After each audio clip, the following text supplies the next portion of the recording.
Angle.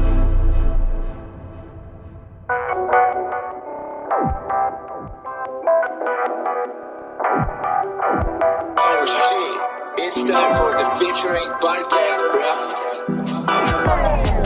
Hey, c'est Driver, bienvenue sur le podcast featuring dans lequel je recevrai un invité spécial à chaque épisode. Rappeur, producteur, DJ, beatmaker, homme de l'ombre. Une vraie conversation d'1 heure remplie d'anecdotes comme tu les aimes. Et ça, je te le garantis. C'est clean. Featuring your favorite rapper's favorite podcast. Bienvenue dans l'émission Featuring, je suis Driver, je suis là pour vous servir et comme on dit toujours dans ce podcast, Featuring parce qu'on est en featuring avec quelqu'un et là on est avec la légende du DJing hip-hop en France. S'il ne devait avoir qu'une seule star en tant que DJ, ce serait lui. God damn. Vous l'aurez compris, je parle de DJ Cut Killer. Cut Killer, comment vas-tu? Comment tu vas, toi? Ça va en pleine Ça me forme. fait trop plaisir d'être là. Pareil, content de te recevoir. On sait que t'as une longue histoire à nous raconter, hein, et on va commencer par le commencement. Ah oui, on a quand même 4 heures de podcast à faire, donc... Attention, les gens qui nous écoutent ont l'habitude des longs podcasts, donc si tu dis 4 heures, faut assumer après. Aïe. Mais bon, le commencement, ça veut dire... là, on va parler de hip-hop en général. Quand je reçois des rappeurs, je dis, ouais, qu'est-ce qui t'a amené à rapper? Toi, tes premiers pas dans le hip-hop, et une question, parce que le hip-hop, c'est large, est-ce que t'as essayé plusieurs disciplines, et dans tout ça, est-ce qu'il y avait le rap? Mais tu me spoil déjà avant que je commence. T'es sérieux ou pas? Super. Donc, raconte. Écoute, fils d'immigré, j'ai pas la chance parce que mon père travaille de ouf, ma mère est au foyer, mais en même temps, on est en 71, c'est l'année de ma naissance. Je suis né au Maroc, donc du coup, mon père travaillait déjà chez Peugeot, Renault, 78, Muro. En 78 justement, il décide de changer de branche, il est dans la confection, donc du coup il se met en mode au Sentier. Sentier, ça veut dire que c'est rue Saint-Denis, nous on habite là, rue des Putes, nous en mode ghetto, de ouf, mais bon c'est pas grave, et puis tu grandis, et puis tu t'essaies de trouver ton petit chemin, et l'idée c'est quoi? C'est que quand je veux faire des disciplines comme mes potes, tu sais, ils sont à l'école, mais en même temps, moi aussi je suis à l'école, en même temps je suis en primaire, j'essaie d'avoir des passions, mais j'en trouve pas. Et puis arrive de manière fulgurante HIP HOP 84. En vrai, donc, l'émission de Sydney, tu parles? Ouais, l'émission de sur Sydney. TF1. Ouais, parce que trop jeune encore, mais c'est surtout que je comprends plein de choses. Il y a de la danse. Alors, j'avais déjà vu des gens danser dans la rue, mais là, je le vois en visu, tu vois. Ouais. Et je dis, ah ouais, non, mais c'est une dinguerie, ça. Donc, du coup, j'essaie de savoir comment on fait. Donc, j'apprends la danse. Je me mets dans le hip-hop avec la danse. Okay. Je ne sais pas ce que c'est, si c'est un mouvement, si c'est social. Bref, je suis en mode, vas-y, je vois des gens danser et surtout des gamins qui me ressemblent. Et de là, je me dis, vas-y, je fais de la danse. Donc du coup, c'est cool, c'est mortel. En parallèle, on est à l'école, donc du coup, on fait un petit bonhomme de chemin. Et puis là, s'arrête cette émission. Et là, je suis par la recherche. Là, musicalement, je suis des années 80, donc du coup, je suis très éclectique, mais mon père avec quelques vinyles, donc du coup, forcément, on a de tout, hein, du Claude François, James Brown, du classique, Bach, Beethoven, je me rappelle de ces vinyles-là, Edith Piaf, on a Michael Jackson, on a, c'est assez... tous les sens. Ouais, parce qu'en fait, il avait acheté une chaîne hi-fi, tu connais, à l'époque, où il y avait ambiance, vas-y, on te vend ça au marché noir, et ambiance, on te met un pack de disques. Voilà, c'est ça. Ouais, c'est pas genre c'est lui qui était en mode. Ok, le pack de vinyle est venu avec la chaîne hi-fi en fait. Ouais. Donc du coup, cette émission s'arrête et j'essaie de me renseigner à droite à gauche. Donc du coup, la radio dans un premier temps. Parce qu'on était faire une musique, donc du coup forcément les Walkman, la radio, on écoute beaucoup de radio et je tombe sur quelques émissions comme RDH, Radio 7 à l'époque. Ça veut dire, excuse-moi de te couper, mais toi quand l'émission HIP HOP s'arrête, tu te dis pas que tout ce truc autour du breakdance, du smurf, tout ça, tu te dis pas que c'est fini? Non, moi je me dis que c'est pas fini parce qu'il y a déjà un tel engouement et on comprend effectivement qu'il y a un mouvement aux États-Unis. On le voit. Moi, j'ai à peine de 12-13 ans, tu vois. Parce Donc, que moi, du coup, personnellement, je suis plus jeune que toi, mais Ouais. moi, quand c'est fini à la télé, dans ma tête, c'est fini pour de bon. Ouais, mais Pour ça, non. tu m'étonnes que tu vas chercher quand même. Non, après. parce que je vois qu'effectivement ce mouvement-là, il y a des Américains, il y a des Anglais, il y a des danseurs dans tous les sens. Ça a duré un an, mais ça a duré un an en mode genre vas-y. Intense. Il y a plus que ça en fait. Ouais. Donc du coup, je me dis pas que ça se termine. Surtout que au même moment, il faut savoir que de temps en temps, il y a à l'époque, il y avait énergie qui passait des sons. Il y avait tu cherches des trucs, tu vois. Ouais. La funk est prédominante, mais en même temps il y a cette culture musicale qui est prédominante aussi dans la radio. Donc c'est des bribes. En vrai, c'est des bribes. Et du coup, bah, je me dis, moi, pour moi, ça s'arrête pas en vrai. Ok. Et c'est pour ça qu'en écoutant ces émissions, je comprends qu'il y a un mouvement. Je comprends qu'il y a aussi un mouvement vers Stalingrad.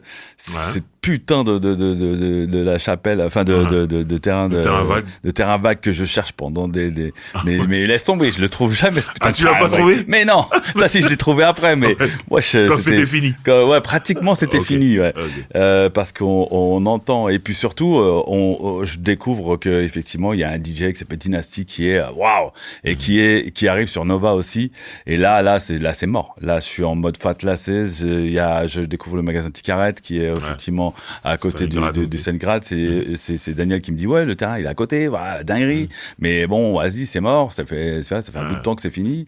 Mais il y avait quelques petits trucs mais pas. Moi, j'ai pas connu l'époque où effectivement il y avait ces putains de terrains vagues de ouf. Et voilà donc de là je pars sur ce principe là que je me mets en mode.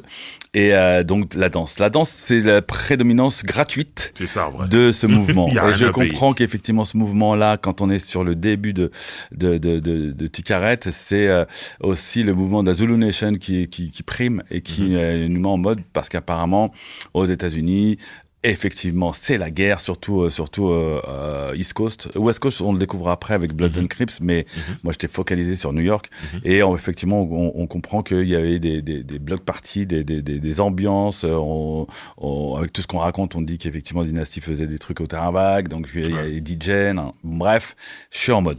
Laisse tomber, je suis en mode vénère. Donc, je commence par la danse. Forcément, c'est parce que c'est gratuit. De là, je me dis... Est-ce que tu parlais de Zulu Nation, est-ce que tu as eu un insigne Mercedes autour du cou une fois? Non, Mercedes, non, c'était trop cher, gros. Non, mais les mecs, ils les arrachaient des voitures. Ouais, je sais. Je les ai vus. Je les ai vus, ça. Tout ce mouvement-là, je le découvre entre 86 et 87, 88, exactement, où je comprends qu'il y a tout un mouvement de sap. Alors, faut savoir qu'on est culturellement, au moment où les zones banlieusardes sont extrêmement virulentes, les mecs de quartier, les skins, dès que tu te retrouves dans le métro, tu peux te faire dépouiller. Donc, dès que tu as une vingtaine de mecs de quartier, mais on connaît la banlieue, mais de loin. Enfin, moi, je la côtoie plus de. Parce que toi, j'habite dans Paris. Ouais. Moi, j'habite avec les putes et j'ai aussi des meurtres en bas de chez WAM. Oh merde. Parce que effectivement, c'est assez virulent. La drogue commence. Il y a les crackheads qui étaient en haut, à Clignancourt, qui redescendent vers. Parce que mon quartier, à un moment donné, c'était le quartier zone énervée de crackheads. Donc du coup, on les côtoyait. J'allais à l'école, je les croisais. Le soir, mes parents me disaient ah non, faut pas sortir parce que ça. Bref, c'était en désordre. Okay. Donc c'était la banlieue, mais à l'intérieur de Paris. Donc c'était autre chose. Et de là, je me dis que c'est cool ce mouvement-là. Et je comprends qu'il y a un mouvement de solidarité, peace avec Afrika Bambaataa qui se met en mode avec la Zulu Nation. Donc, mais en même temps, comme tu viens de le dire, dehors c'est la guerre. Ouais. Aussi bien à New York qu'à Paris, à des degrés différents, mais t'as dit ça dépouille, il y a des skins, il y a des crackheads, il y a des putes, tout ça, mais t'es sur un mouvement peace, love and unity, having fun. Ah oui, parce qu'en fait, c'est pas que, étant jeune, on le mélange pas avec ça. Chacun fait son délire. Effectivement, la violence est prédominante, forcément. Ce mouvement-là, moi, quand je le côtoie réellement, c'est avec cette culture de se dire que il y a des disciplines. Donc, je comprends qu'il y a le beatbox, je comprends qu'il y a le rap, donc pour les MC, les maîtres de cérémonie, t'as le DJing, t'as la danse, t'as le beatbox. Donc du coup, je me dis, il y a un truc à faire quand même. C'est cool parce que c'est une passion qui va commencer à naître. Ok. Et c'est comme ça que tu te mets en mode, en fait. Mhm. Et que, au fur et à mesure des rencontres, tu te dis, ouais, pourquoi pas. Et ça commence avec un pote, Adil, à l'époque, qui je traînais, qui habite Strasbourg-Saint-Denis. Bah, écoute, on virevolte, on va au hall, on entend, effectivement, on va au Troca, on entend des mecs qui break, qui dansent. Ok. Donc, on y va, on est là en mode, on s'est mis en mode, genre, on est les duos de danseurs. Ok. En mode, moi, j'étais breaker, mais lui, il était debout. Ok. Enfin, bref, c'était technique. Uh-huh. Et tu commences à faire des rencontres comme ça. C'est comme ça que je rencontre effectivement Jean-Marie dans la rue, Crazy JM Crazy de JM. IZB. Mhm. Et moi, ne faisant pas partie d'un crew, mis à part avec mon pote, Mhm. et j'avais des fat lacets jaunes, tu vois. Ok. Et donc, du coup, je vais vers les halles et je croise Crazy JM qui me dit ouais vas-y t'es Zoulou t'es dans le T'es dans le mouvement, mouvement. Eh, C'est ça, la vas-y, phrase. t'as un crew non bah vas-y tiens signe le livre d'or et tu deviens ZB. Je fais ok Ah, il y avait un d'accord. livre d'or. Ouais Oh, il se trimballe avec un gros bouquin comme ça, il dit signe le livre d'or de la Zulu Nation. Je fais, ouais d'accord, ok, dinguerie, vas-y on y va. Ok, bon bah du coup on se met en mode à traîner avec IZB en fait. Ok. C'est là que je comprends, en sachant que, bien évidemment, je vais très vite, mais on voit dans la rue que les tags, les graphes sont déjà prédominants, Bien sûr. les métros sont saccagés, Ah. mais on comprend aussi que c'est de manière sociale. Les jeunes sont là à dire on existe, on nous a mis de côté. Mhm. Je suis le plus grand dans ma famille, donc du coup j'ai pas de grand frère qui me dit vas-y, c'est la galère pour le boulot, tu vois. Ouais. Mais je comprends que en côtoyant mes potes, que même si t'as des diplômes, c'est une dinguerie pour avoir ne serait-ce qu'un emploi même avec un diplôme, bah c'est compliqué parce que base année, adresse et quoi. Ok, Ouais. là on Et parle là, de C'est ça que je veux dire. 88. On est dans la fin des années 80. Ouais, on est 87, En 88. vérité, en 2020, donc, on est ouais. encore un peu là-dedans. Ouais, mais on est non, mais ça a changé, mais de Ouais, c'est pour manière ça que j'ai différente. encore un peu. Ouais, de manière différente. Donc du coup, ouais, bah tu rentres dans ce mouvement, AZB, Incredible Zulu B-Boy, gros. Voilà. On voit des tags, des boxeurs, des bandos. Ça c'est les mecs qui défoncent tout. Cartonner les On murs à comprend l'époque. qu'il y a des bouquins qui parlent de graphes, et puis surtout, on a un professeur. On a un professeur au-delà du fait que Sydney ou plein d'autres, tu vois, protagonistes font entre Radio 7 et RDH de l'information. La dynastie, c'est lui qui nous informe. Ouais. En fait, on n'a pas d'internet, on n'est pas dans une information spécifique propre à ce mouvement-là. Peut-être de temps en temps, tu as des reportages sur France 3 à l'époque, ou alors, je parle de FR3, hein, on parle pas de la troisième chaîne, de Antenne 2 avec les Enfants du Rock, parce que les Enfants du Rock passaient aussi des trucs docus de funk, avec des trucs de funk, James Brown, Jackson ou Clinton. J'ai vu des trucs de George Clinton. Et effectivement, il y avait aussi ce mouvement entre la fin de la disco et le début du rap. Donc, il y avait de l'info, mais pas autant que ça. Il fallait avoir les VHS de l'époque, des premières émissions de Yo MTV Rap qui vont arriver là dans pas longtemps, en fait. Ouais. Ok. Et toi, ça y est, là, t'es IZB. Et à quel moment tu deviens DJ? Parce que là, depuis tout à l'heure, tu me parles de danse. Mais à quel moment tu deviens DJ? Et t'as jamais essayé de rapper? Attends, je justement, repose la question. justement, j'arrive. Ok. Donc, du coup, IZB. Et Crazy me dit ouais tout, il me présente à toute l'équipe et tout. Bah faut savoir que IZB, je crois que c'est le plus gros crew de France ou de Paris. Et ils sont 150. Les autres ils sont 20, ils sont 10. Eux c'est 150. Ok. Je dis mais comment ça c'est ouais mais c'est la famille. Je fais ok d'accord. Bon bref. Famille nombreuse. Et il y en a certains qui sont en mode. Je vois un DJ qui s'appelle DJ Franck ou Mehdi, pas le jeune Mehdi mais un autre Mehdi de l'époque d'IZB, qui était plus collectionneur mais on le savait pas, il s'appelait DJ Mehdi, bref. Et je vois qu'il y avait aussi un beatboxer, il y avait à l'époque Teufa, Salim. Ouais. Enfin, on l'appelle Teufa, Fat. Ouais, mais, Fat. Bref, Lord Fat. Salim. Et du coup, je me dis, bah tiens, je vais essayer. Alors, beatbox, j'essaye. Ah, c'est mort. Le rap. Je me rappelle que j'étais assis sur mon lit et je dis, ah putain, je vais essayer de rapper et tout. Donc, je commence à écrire. J'écris, mais ça vient jamais. Donc, du coup, je fais, je sais pas, moi, 15 lignes et tout. Et puis, quand j'étais petit, ma mère se demande, ah, vas-y, nique ta mère. C'est pourri, c'est mort. Vas-y. Okay. Passe à autre chose. Et je me disais, tiens, le tag, le graphe, c'est peut-être pas mal, puisqu'on taguait. Moi, j'avais pas mon autre DJ à l'époque. En fait, j'avais un nom qui s'appelait Cool Herc. Cool, K-2-O-L-E-A-R-K. Et en fait, je savais que c'était, il y avait Cool Hercule. Ouais. Qui était un DJ, qui était le DJ qui apparemment, à l'époque, je sais pas, parce que ça, je sais après, qui a intronisé le DJing à New York, parce qu'il vient de Jamaïque, parce que Grandmaster Flash arrive juste après, mais Cool Herc est déjà dans le premier. Mais bon, bref, je suis là en mode, ouais, Cool Herc, c'est bien, E-A-R-K. Bref, je suis en mode, je tag et tout. Puis même avec mon pote, on va fameux Stalingrad, me disant que je vais faire un graphe. Donc j'achète des bombes, je vole quelques bombes vite fait en scred et j'arrive là-bas et je commence à vouloir faire une espèce de bombe genre en mode graphe. Ouais, je commence et tout, ouais, ça commence bien. Merde, il commence à pleuvoir. Mais nique sa mère, vas-y, c'est bon, je continue. Ouais, le truc il dégoulinait de tout le temps, j'ai fait ouais, c'est bon, c'est mort, le graphe c'est mort pour moi. Donc en vrai, t'as tout essayé. Bah bien sûr, j'essaie tout. Gros, c'est une dinguerie. Et ça se passait toujours mal. Toujours, ça marche pas. Sauf que le DJing, c'est intéressant, mais ouais, il faut de l'oseille, c'est compliqué. Là, il faut acheter des disques. Donc, acheter des disques, acheter les platines, le matos, ça c'est... Je suis pas encore en mode. Mais par contre, j'achète mon premier disque avec mon pote Adil à l'époque pour danser dessus. Donc, tu te rappelles ce que c'est? Bah bien sûr, Run DMC is Tricky, direct. Okay. On l'a acheté à deux. Donc, autant te dire, présage français, dégueulasse. Mais bon, c'était le premier scud qu'on achetait parce que la rythmique était vénère. Et je l'ai récupéré, bien évidemment. Tu imagines bien qu'il est dans ma collection. Mais c'est le premier scud qu'on achète, mais en tant que danseur. Et du coup, bah voilà. Mais je le garde à la maison parce que c'est moi qui ai une platine, il n'en a pas. Bref. Et je suis dans mon délire. Je suis à l'école et puis voilà. Et un soir, mon petit frère me dit, ouais, putain, il y a plein de monde là à côté, ils sont tous habillés comme toi. Alors j'imagine les comment ça va, les jeans larges de ouf, les fatlaces, tout ça. Et il me dit ah ouais, il était genre 19h et tout, vendredi soir. Bah vas-y, j'y vais.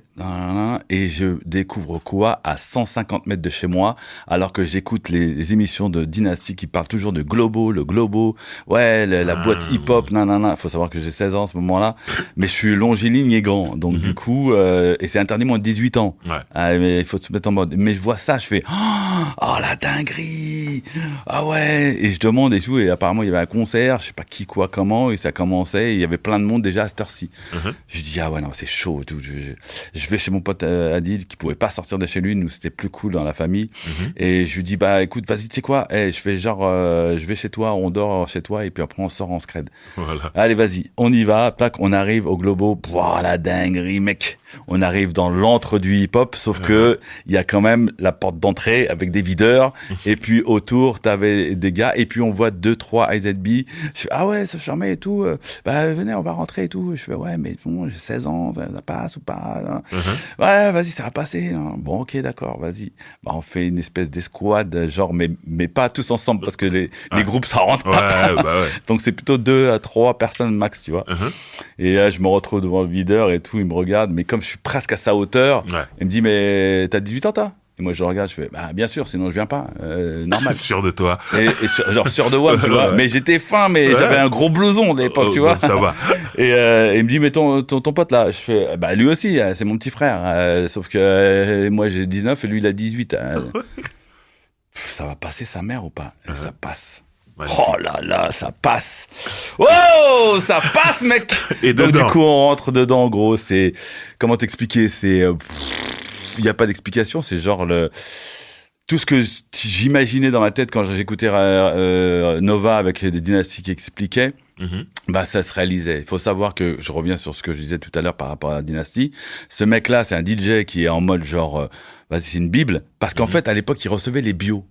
Donc du coup, moi j'étais pas au courant de ce principe-là. Donc du coup, à chaque fois qu'il mettait un scud, oui, ce soir on va écouter Crash Crew 88 sur le label Warlock avec en production ils viennent de ce quartier, ils sont affiliés à eux et moi je me dis mais comment il fait?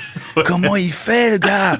Surtout à l'époque, il y a pas internet, tout ça, il y a pas de Google. Il y a rien, tu peux pas savoir. Enfin, tu vois, le truc vient de sortir en plus. C'est ça. C'est pas genre et je comprenais pas, le mec c'était une bible. À chaque fois qu'il sortait des trucs et tout, il avait des références avec ci, avec ça, avec ça. Je dis, le mec, c'est ouf. Ok. Bref, et là, je vais le voir en live, quoi. Et là, je le vois. Le jour où tu rentres au Globo, c'est Dynasty qui mixait? Ah, c'est Dynasty qui mixe. Magnifique. C'est Ok. Dynasty qui s'occupe du truc.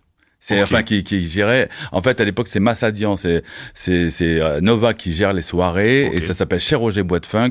Ça se passe Ok. au Globo et en fait, ça rentre et puis c'est un mélange de tout. En fait, t'avais des bobos, t'avais des meufs, t'avais des mecs de quartier, Ouais. des Kaira. Mhm. Tout était mélangé, mais c'était plus ou moins cool. Quand Ouais. je dis plus ou moins cool, Dans un parce qu'au temps, fur et à il y avait mesure des années, au fur et à mesure des mois déjà et après des années, gros, c'est parti en couille, genre sale.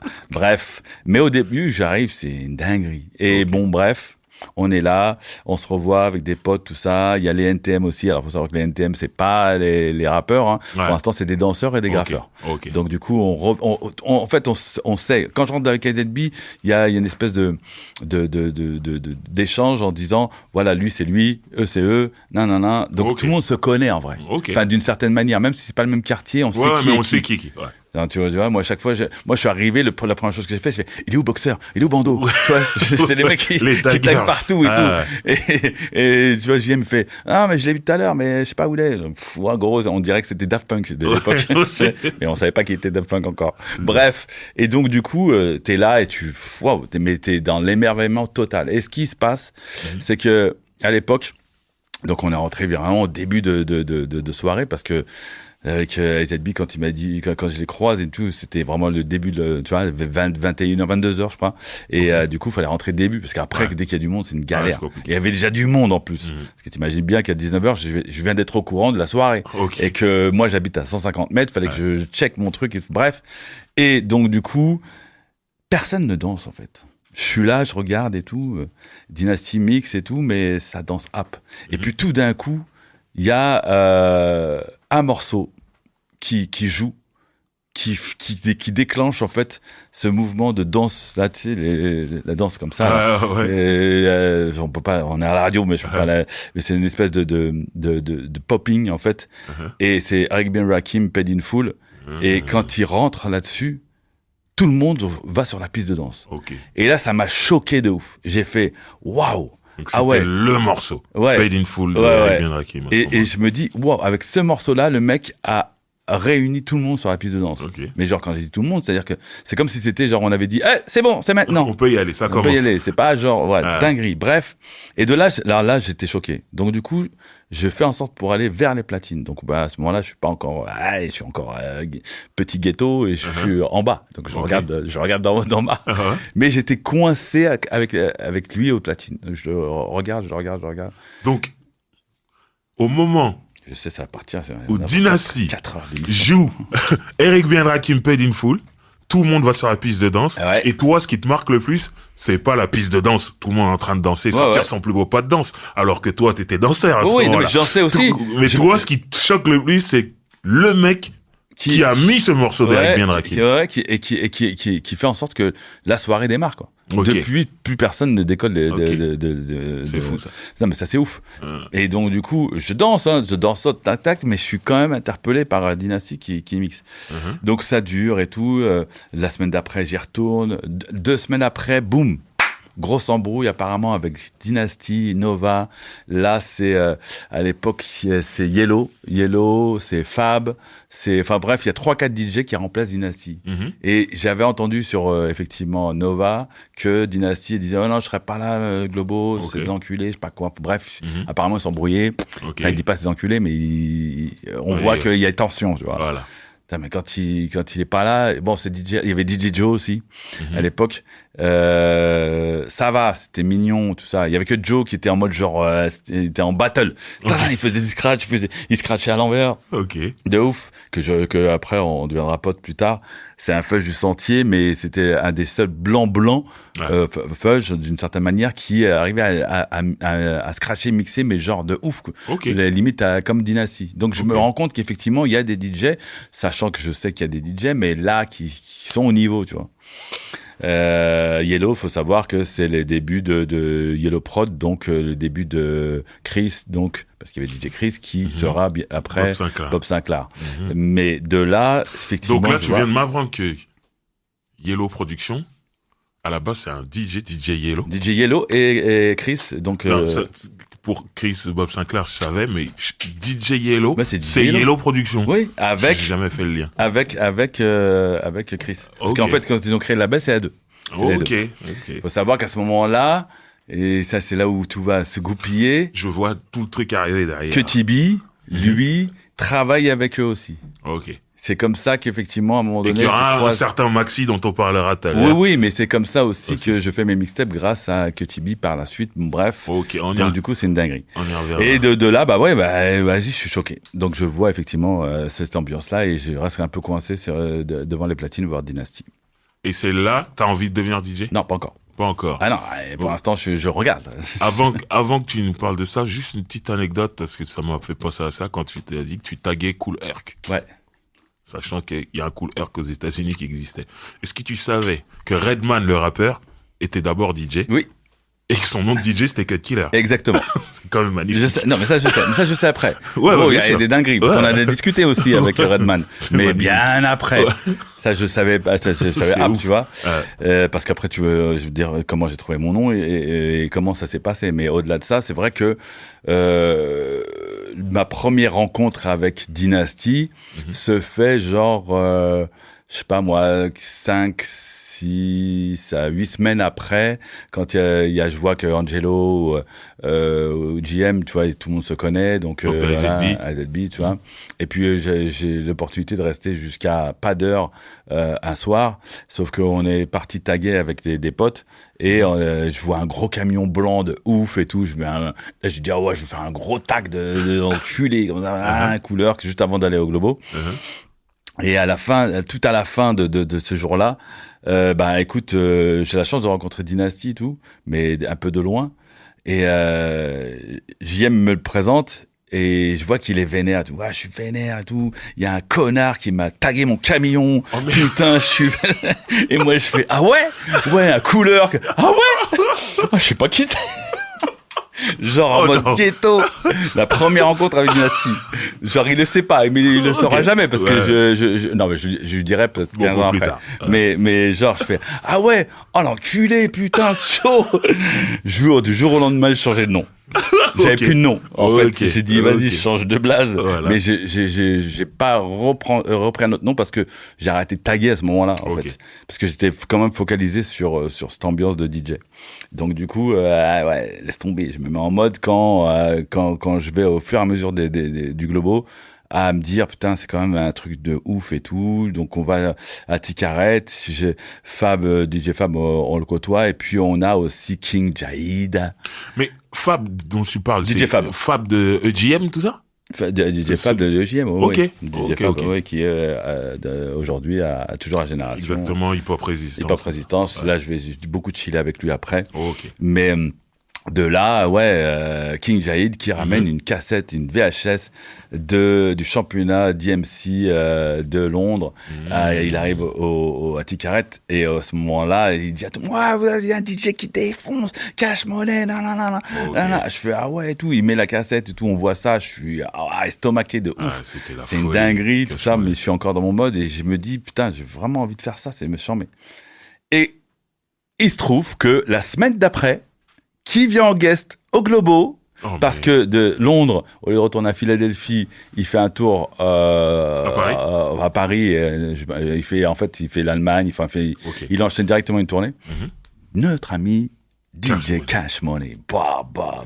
À 150 mètres de chez toi. À 150 mètres de chez moi, j'entends, ouais, tout au Dynasty. Ouais, on a DJ champion, Cash Money. Je me dis, what the fuck? J'y vais direct. On arrive en boule avec toute l'équipe et tout. Mhm. Et en fait, j'avais mon Walkman cassette. J'ai encore la cassette. J'ai enregistré, en fait, le set de Cash Money. Ah. Et c'est quand l'émission était vénère. Il y avait plein de monde. C'était la guerre et tout. Et de là, je me rappelle aussi de ce jour-là parce que Dynasty, c'est là où je vois la force des DJ. Parce que moi je suis marocain de base, mon père écoute Kulthum, faire de la trash, mais aussi écoute d'autres musiques. Mais bon, la culture rebeu chez nous, la musique elle est prépondérante tout le temps, tu vois. Mhm. Et je vois qu'en fait ce jour-là, il se vénère, il est en mode énervé, il mixe World Class of Working Crew, qui est à l'époque un des premier groupe de Dr. Dre. Dr. Dre. Mais pour l'instant, je suis pas au courant. Enfin, je suis au courant de loin. Qui reprend Must Be de musique, un classique de funk, mais en genre énervé. Et l'instru, il le mixe avec un son oriental. Mais genre pendant 3 minutes. Ok. Et là, je suis choqué. Je suis perturbé déjà. Le mix qu'il a fait, là, je suis en désordre. Là, je suis, wow, la dinguerie, mais il est trop fort, ce mec-là. Je commence à passer du côté obscur, là. Je commence à me dire, putain, mais là, je vais faire ça avec ça. Hein.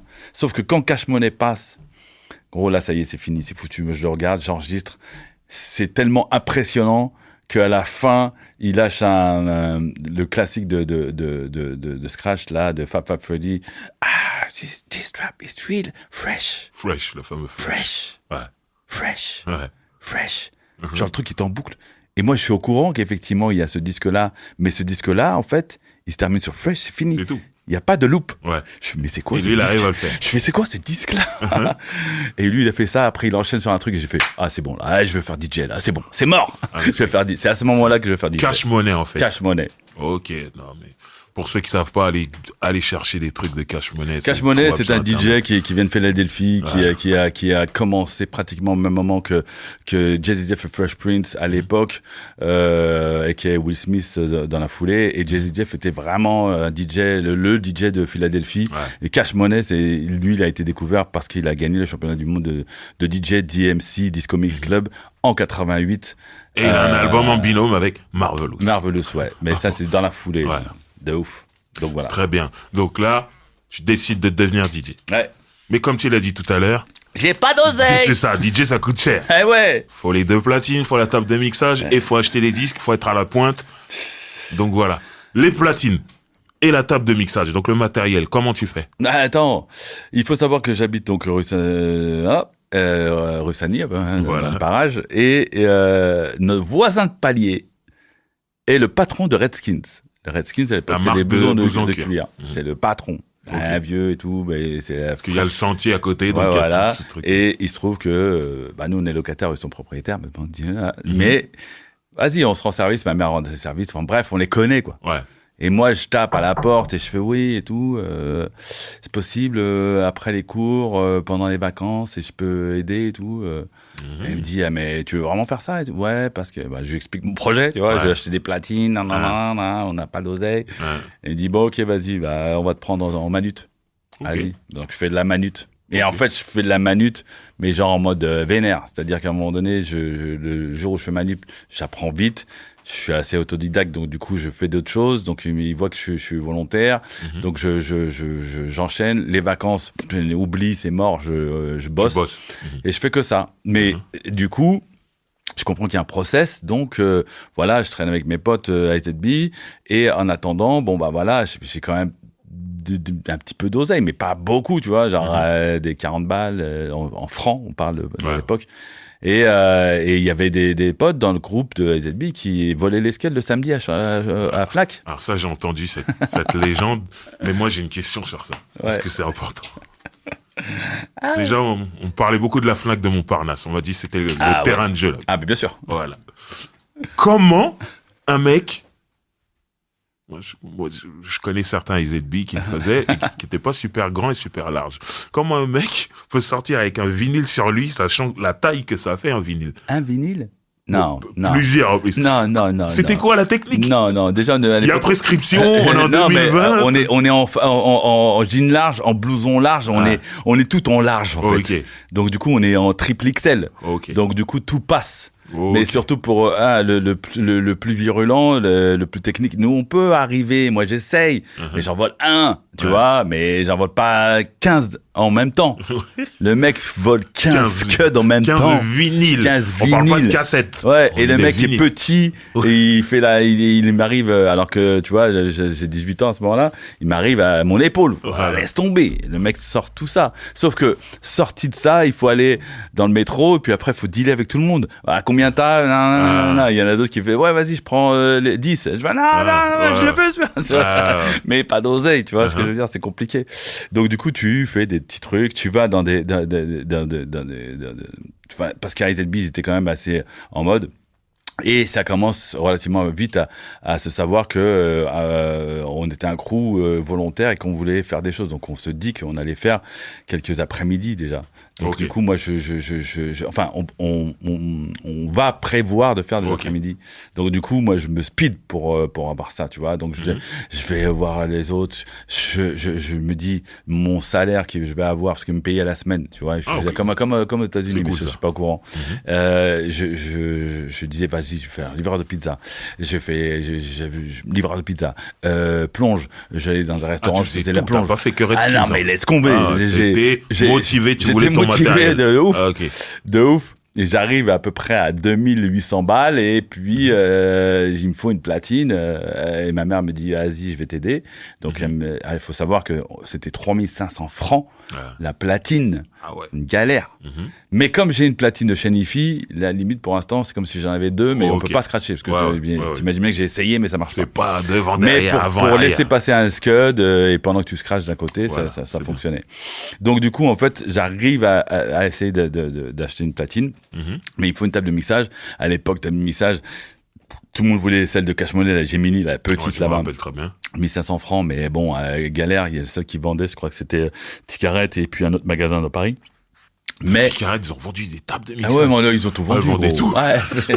Tout ce qui était hip-hop, ça se vendait. Ok. Mais après, je vais moi après dans la foulée devenir avec Abdel et d'autres les émissaires à New York. Parce qu'on achetait on allait à Chinatown, on achetait des tripes Fat Goose, on rentrait à Paris pour faire du business. Ah, ouais, Ça, c'est passé après ça. J'ai entendu. Du coup, ce qui se passe, c'est que je me dis, ah ouais, non mais vas-y, ok.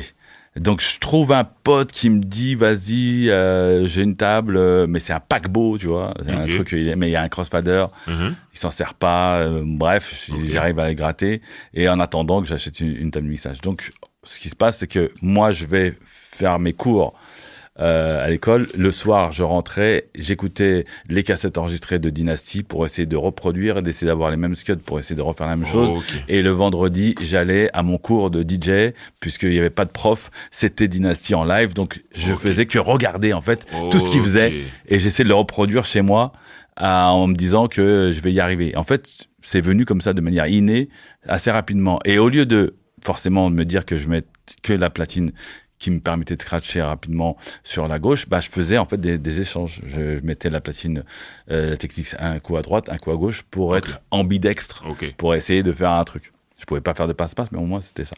Donc Très je commence comme ça en fait, DJ. Ok. Tu trouves ton nom à Alors, quel moment? À quel moment je trouve mon nom? Ouais. En fait, l'idée c'est que comme j'apprends super vite, voilà ce qui se passe. Je crois que j'ai à peu près mes platines fin d'été, donc septembre, et je galère encore 3 mois en achetant des scuds et tout ça. Mais les scuds, ça commence à rentrer, tu vois. Mais le matos, c'est compliqué. Donc du coup, ce que je fais, c'est que j'économise pour arriver fin 88, exactement le 31 décembre 88, pour avoir ma platine. C'est genre cadeau de Noël que je me suis fait. Ok. Et du coup, le 31 décembre 88, le soir, ma première soirée, entre parenthèses, ça sera chez les AZB. Donc, chez eux, on fait jour de l'an, en fait, en mode Donc, local. Dès que t'as ton matos, tu fais une soirée tout de suite. Non, Enfin, de septembre à décembre, Oui. c'est à ce moment-là qu'on fait le truc. Ok. Donc, du coup, ma première soirée, c'est le 31 décembre 88. Ok. Avec 2 platines. Voilà. Dinguerie. De là, quand on fait la soirée, comme il me voit que je mixe, voilà, il y a DJ Franck aussi de l'époque, il y a Mehdi, mais il veut pas, mais il a tous les scuds, donc du coup, moi, je gratte dans ces scuds. Ok. Et là, le 31 décembre, on a une idée, c'est qu'on se dit, viens, on fait des après-midi, comme ça, on organise des après-midi. C'est comme ça qu'on commence à se dire que dans la foulée, on va faire janvier les premières après-midi Ok. de genre IZB, à Pantin, et on fait des après-midi dans un premier temps. Ok. Et de là, je fais mes premières après-midi, mais pendant ce temps-là, dans ma tête, je me dis, vas-y, je vais m'entraîner pour faire le championnat d'IMC. Donc, je m'entraîne, et il se trouve qu'il y a le DMC, c'est février, donc ça veut dire que à peu près 2 mois et demi, 2 mois après que j'ai mes platines en vrai. Ok. En sachant que de septembre à décembre, je m'entraînais de manière ambidextre, Ouais, avec une platine. en référence Dynasty tous les vendredis au Globo, et puis en même temps la radio, enfin bref, Ouais. le début des cassettes vidéo, tout ça, Ok. parce que j'ai récupéré cette cassette de Cash Money, il fallait refaire, enfin bref. Ouais. Et je décide qu'effectivement, février, voilà. Mais il fallait trouver un nom, gros. Donc, du coup, un nom. Ah, vas-y. Alors, bon. Alors, qu'est-ce que vas-y, dinguerie. Comment je vais trouver ce nom? Alors, il faut que ça soit, c'est un rapport avec les platines. Les platines, bah, ok. Alors, Fader, DJ Fader, il y avait des DJ, il y avait des DJ de LL Cool J qui s'appelait Cut Creator. Ouais. On avait des DJ Kid Capri, il y avait Grandmaster Flash, et Cool Herc, il y avait des noms de DJ, tout ça. Et je dis, ouais, bon, allez, Cut. DJ Cut, ah c'est pas mal et tout. Mais sauf que j'avais déjà entendu dans l'émission de Dynasty qu'il y a un mec de Miami qui s'appelait DJ Cut, donc du coup, je pouvais pas faire un. Et j'écrivais, tu sais, j'avais à côté de mon lit le mur et j'écrivais sur le mur, tu vois. Je cherchais des noms, tu vois. Oh, les Et tigers. puis à un moment donné, au bout d'une heure et demie, je trouve un... Ah ouais, c'est vrai qu'il y avait un pote qui m'a dit que tu tues au cut. Dans les après-midi que je faisais, parce que le cut, c'était le petit bouton qui permet de couper le son rapidement, tu vois. Et tu mettais 2 pièces entre les deux et ça coupait plus rapidement. Ok. Tu fais, tu tues au cut, c'est pas mal et tout. Ah, vas-y, tu sais quoi, je vais m'appeler le tueur du cut. Ah, vas-y, c'est bon, j'ai trouvé tueur du cut. Je suis content de ouf. Tueur du cut, ça passe et tout. Je m'endors avec le DJ, le tueur du cut. Sauf que le lendemain, je vais en cours et au moment où je me lève, j'ai une fulgurance totalement abrutie. Ah non, putain, c'est relou, ça marche pas. Si je vais à New York et que y a les mecs qui me présentent, font DJ le tueur de cut, ça marche pas. Genre le mec il va déjà à New York. Bon. Genre le mec il est déjà en mode. Je dis non ça passe pas le tueur du cut, c'est relou putain. Et je m'habille et tout le temps d'aller jusqu'à l'école. Franchement, enfin c'était au collège à l'époque, enfin lycée déjà. Bah je dis tueur killer. Ah ouais DJ killer cut. Franchement, DJ Killer Cut, ça passe de ouf. Et j'étais comme ça et tout. Killer Cut. Ah ouais, Cut Killer. Ah, pas mal, DJ Cut Killer. Il y a eu plusieurs étapes. Ouais, Killer Cut. Ah ouais, Cut Killer. Bah, ça défonce. Mais tu sais quoi, je me disais, ça faisait tellement présomptueux, tellement genre je me la raconte, mais je me dis, mais je m'en bats les couilles. Qu'est-ce qu'il y a quoi, DJ Cut Killer. Voilà, c'est tout. Et c'est comme ça que ça a commencé. Et en fait, je fais une performance à Châtillon, une semaine avant de faire le DMC. Et c'était Dynasty qui faisait micro ouvert, platine ouverte et tout ça. Et donc j'étais venu avec mon crew IZB et j'avais montré ma démo avec mon crew parce qu'à l'époque tu tremblais, c'était une dinguerie pour montrer, c'est pas pareil, tu vois. Mais le fait que mes potes venaient, donc du coup ça me mettait plus en confiance. Et ils m'ont dit ah ouais ça tue et tout, vas-y, on va à la performance. Vas-y, bah on y va. Ok, vas-y, on y va. Tu sais, la pression de Eminem dans 8 Miles. Genre, j'arrive avec mes potos, et on est dans le public. Et il dit, si vous voulez vous inscrire, il faut monter sur la scène. Donc, du coup, t'es là et tout, tu vas t'inscrire, tu mets ton nom, Cut Killer, IZB, toujours IZB, parce que tu représentes ton crew. Tu redescends et tu vois les gens passer, ça rappe d'un côté, c'est DJ de l'autre côté. Et en fait, ça vient mon tour, donc je m'installe, tac, et je fais mon truc. Mais tu fais ton truc, au départ, c'est pour toi et ton crew. Gros, c'est la première impression que j'ai. Je fais mon truc, ça défonce, tout le monde fait « Ouais !» Ah ouais, donc en fait, je suis monté de scène, personne me connaissait. Et il m'a présenté Cut Killer, personne et je finis mon truc et tout le monde fait « Ouais !» Je fais « Wow, la dinguerie !» De là, Dynasty qui me connaît, mais en même temps, tu sais, il voit tellement de monde, donc il me reconnaît pas vraiment. Il sait pas que t'as défoncé son camion. Et il sait sûr pas, ouais. Tellement. Et il me dit, ouais, putain, c'est charmé et tout, ça fait combien de temps t'es DJ? Et je fais, 2 mois, 3 mois. Ouais, je me suis fait embrouiller par Dynasty. Non, mais arrête de te la raconter, c'est bon, combien de temps? Moi, ça fait déjà depuis 4-5 ans. Je fais, non, mais je te jure, ça fait 2 mois, je te regarde et tout. J'étais content de lui dire, je te regarde, je fais la même chose. Ouais, il m'a toisé, il m'a dit, vas-y, dégage. Ah, j'étais vénère. Tellement pour lui, il pensait que ça faisait beaucoup Ouais, plus longtemps parce que par j'avais rapport à ton appris, niveau. voilà, de manière autodidacte, je pensais que, tu vois, ça se prenait comme ça. Ok. C'est après, quand j'ai commencé à donner des cours pour des DJ et tout ça, enfin, des mecs et des meufs qui voulaient devenir DJ, que j'ai compris qu'effectivement, waouh, ah ouais, il y en a, ça va, ça rentre, mais ça met du temps. Ouais. Il y en a, c'est genre, une meuf DJ qui faisait de l'électro, je pense que j'ai dû faire des cours avec elle pendant 2 ans, et au bout de 2 ans, elle a commencé juste à mixer Ah ouais. à un rythme autre Ok. qu'un truc boum, boum, boum, Ouais. boum. Donc du coup, effectivement, je me suis dit, ah ouais, effectivement, C'est pas évident pour tout peut-être le c'est monde. pas évident. Et Ouais. moi, je trouvais ça tellement logique et facile que je dis, ouais, à mon avis, c'est comme ça. Bref. Ok. Et c'est comme ça que Cut Killer est né. Voilà, là tu fais donc cette soirée où tu vois Dynasty qui te dit non, tu mixes depuis plus de 3 ans, bref. Mais juste derrière, tu dis il y a le DMC. DMC, donc la semaine d'après. Voilà. Donc du coup, on fait le DMC. Qu'est-ce qui se passe là-bas? Bon, on arrive en mode, c'était à l'époque, là où il y a les Gaietés Lyriques aujourd'hui.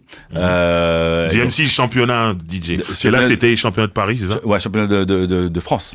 Ah, c'était France Ouais, carrément. ouais, ok. à l'époque, il n'y avait pas de genre Ok, de régional. C'était la France directement. direct. Oh, Voilà. ok. Donc fallait envoyer une cassette. À l'époque, il y avait un mec qui s'appelait Wilfried Debez qui deviendra mon Ouais. pote par la suite.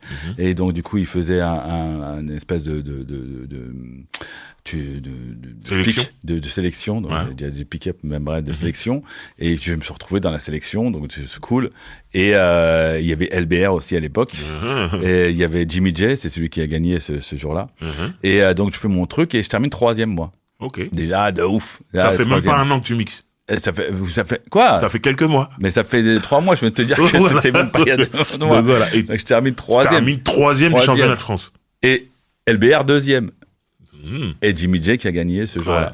Sachant qu'il y avait déjà une grosse polémique, parce qu'en fait, Dynasty a fait 87-88, mais parce qu'il a été le plus fort de tous, Ouais. il a été interdit. Non, c'est une vraie histoire. Il avait pas a le été droit. interdit, il n'avait pas le droit d'être resélectionné Ouais, pour ouais. faire juste les championnats. Alors qu'en vrai, lui, il aurait pu, effectivement, mais on lui a interdit. Moi, je comprenais pas, moi, à l'époque, je m'en battais les couilles, mais c'est pour ça que je comprenais pas non, pas pourquoi. Ouais, c'est ouf, hein. Ah. Parce que je disais, ah ouais, d'accord, ok. Mais après, je me disais peut-être qu'effectivement, c'est pour nous donner la chance. Peut-être que c'était comme ça aussi au DMC en Angleterre. Enfin bref. Peut-être. Donc du coup, voilà, je suis content, moi. Ah, Perso, voilà. 3e sur Ouais. la France, c'est énorme. Je commence à me faire des noms, des contacts avec AZB, on fait des trucs, on va à des concerts, on va à des concerts à un peu de tout, le coup de jet à la mutualité, on fait... moi j'ai connu comment on appelle ça, c'était juste au moment où je connais les AZB et je me mets en mode et donc il y avait Grand Rex avec Beastie Boys, Run DMC, la grosse embrouille. Ouais. Il y avait les prémices de Public Enemy parce que Public Enemy vont venir au Globo avant de faire le Zénith. Ils avaient pas fait la mutualité aussi? Et Week-end? mutualité, mais Ouais. c'était le Globo aussi. Dinguerie. Ok, ils ont fait Globo d'abord? Ouais. Ok. Et mutualité dans la foulée. Ok. Mais c'était juste abusé parce que petite salle, Ouais. groupe ultra connu entre nous mais ils font le Globo. Tout petit. Chelou. Mais bon, gros, la rue noire de Ah ouais, monde. j'imagine. Mais genre, t'as jamais vu ça. Coupé, les keufs partout, genre dinguerie. De Gare de l'Est, ça s'embrouille jusqu'à Strasbourg-Saint-Denis. En plein milieu du boulevard, t'avais des gangs avec d'autres contre... Ouais. Ah non, mais c'était la guerre de ouf. Mais l'objectif, c'était de rentrer. C'est tout. Et on est rentré. Cool. À ZB. Et j'ai enregistré aussi. J'ai ce fameux concert en cassette, Ok. encore aujourd'hui. Ah ouais, ok. Ah ouais, moi j'étais motivé sale. Ok. Et du coup, on commence à faire des après-midi, comme je te l'ai dit. Et en fait, on se dit avec AZB que au lieu de gagner de prendre notre oseille et le partager, on se dit, venez, on fait une caisse noire. Et on s'organise pour que, en fait, on loue un bus, on organise un voyage et on va à Londres, au DMC. Ok. Et c'est comme ça qu'en fait, on s'est dit, de 150, on est descendu à 25, 30. Et en fait, on a fait 3-4 soirées, sachant que, l'après-midi, je veux dire, sachant que les premières après-midi, t'avais DJ Mehdi en premier, DJ Franck en deuxième, moi en troisième. Et puis, apparemment, Mehdi nous a planté parce que, soi-disant, il était malade. Donc, du coup, il est venu, mais tard, mais il n'avait pas mixé. Donc, du coup, on monte. Franck, Mehdi, Cut Killer. La deuxième, encore une fois, Mehdi nous plante en disant ouais mais non je suis pas bien, il vient pas. Donc du coup la troisième finalement c'est Franck Cut Killer Mehdi. Okay. On comprend officiellement que Mehdi c'est un collectionneur, il a une collection de ouf, c'est à la dynastie tu vois. Mais sauf c'est pas, en fait, c'est pas un DJ. Ouais, okay. Et il voulait pas ce Hacham à l'époque, donc du coup c'était une dinguerie. Donc comme voilà, et en fait ça se tirait à la bourre entre Franck et Cut Killer, et à un moment donné j'ai réussi à passer le cap sur la quatrième performance. Enfin, comment dirais-je, quatrième après-midi, et en fait la semaine d'après, si je me rappelle bien, il y avait aussi Performance 89. Il y avait le truc de DMC, mais il y avait quand même quelques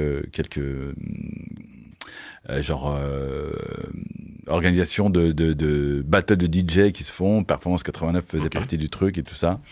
À l'époque, il y avait Clyde qui se mettait, il y avait le DJ de Mr. Hammer, DJ Getch, qui à un moment donné va faire une dinguerie à Lison Montmartre, avec des Jordan et tout ça. Des baskets sur bref, les platines. Et donc du coup il y avait ce genre de trucs, et nous on était toujours là, et on se dit il faut qu'on avance et tout, et on loue un bus et on va au championnat de DMC. Mais là mec, c'était la claque où on voyait effectivement que sur 3 jours, t'avais des artistes américains. Il y avait aussi Public Enemy ce moment-là. Il y avait d'autres artistes. Il y avait des DJ partout. C'était la fête. C'était c'était le festival. Nous on connaissait pas. Nous on avait des concerts, mais c'est tout. Basta, des soirées. Alors faut savoir que Globos, effectivement, ça commence. Mais après t'as des soirées à Châtillon, t'as des soirées à droite à gauche. On allait avec tes potes à ZB quand on n'avait pas de voiture ou quoi aux caisses, prendre Gare du Nord, les rails pour aller dans des soirées à Bondy ou autre. Ah ben, il n'y a pas le choix, gros. On y va, on fait les rails. Hein. Il n'y avait pas d'Uber, les gars. Ah non, c'est une autre époque. Les taxis, déjà, qui nous voyaient, c'est mort, ça s'arrête jamais. Les taxis, ça a toujours été comme ça. Enfin bref, c'était une dinguerie. Donc du coup, on se met en mode où on se dit, vas-y, on est en galère, mais en même temps, on est tellement passionné, on a tellement envie. Tu te rends même pas compte. Tu te rends même pas compte, en fait. Non, on est dans l'euphorie. Voilà. Et surtout, DMC va nous amener à organiser des soirées derrière pour aller à New York pour la première fois. Ok. On va avancer un peu dans le temps, et New York, c'est important. C'est en quelle année tu vas la première fois à New York? Mec, on fait tout en 89. Ok. T'imagines que même cette pas année, dans les années 90. cette année-là, on fait tout en même temps. C'est-à-dire que je fais mon championnat, DJ il commence à se mettre en mode, on fait les DMC, parce que les DMC c'était genre une semaine après, enfin 2 semaines après. T'as même pas un an de mix, ouais. Déjà à New York. Ouais, ça c'est attends, on y arrive. Alors, New York, on est en octobre, à peu près. Ok. Ouais, donc de février-mars à octobre, on fait des soirées. On fait les premières soirées IZB officielles. Et là, ton nom, il tourne dans Paris. Ouais, parce que là, ça commence à être vénère. Moi, je suis déter. Je suis déter. Donc, on fait notre première soirée. Les premières soirées, qu'est-ce qu'on fait? On fait... Bon, on sait que les soirées, ça part en couille. Parce que chaque fois, il y a des embrouilles, vénères. C'était l'époque. C'était... Tu peux te retrouver... Tu peux avoir un coup de couteau à n'importe quel moment.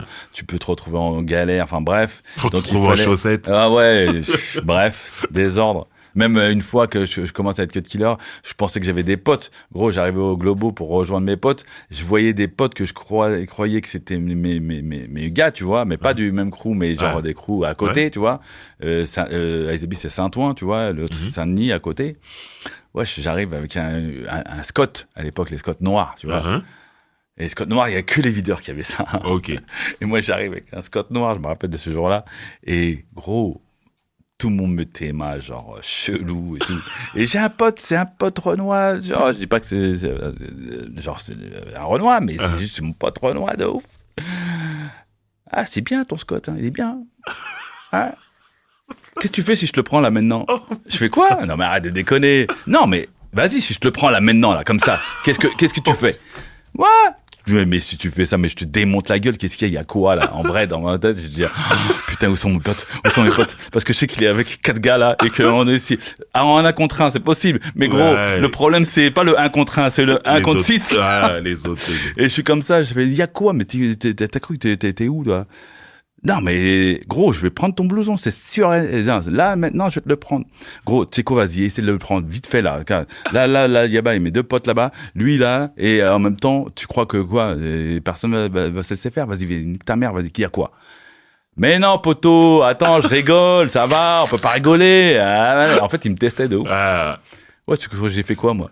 J'ai fait, ouais, vas-y, y a pas de souci, t'inquiète. Non. Je fais comme ça, j'ai fait le tour du pâté de maison, je suis rentré chez moi, j'ai laissé mon Scott. ouais, tu dis, Je suis revenu avec un blouson en mode désordre. Et arrive à l'intérieur, et je le croise, le mec. Il fait, alors, il est où ton Scott? Vas-y, c'est bon, t'inquiète, il est au vestiaire, y a quoi?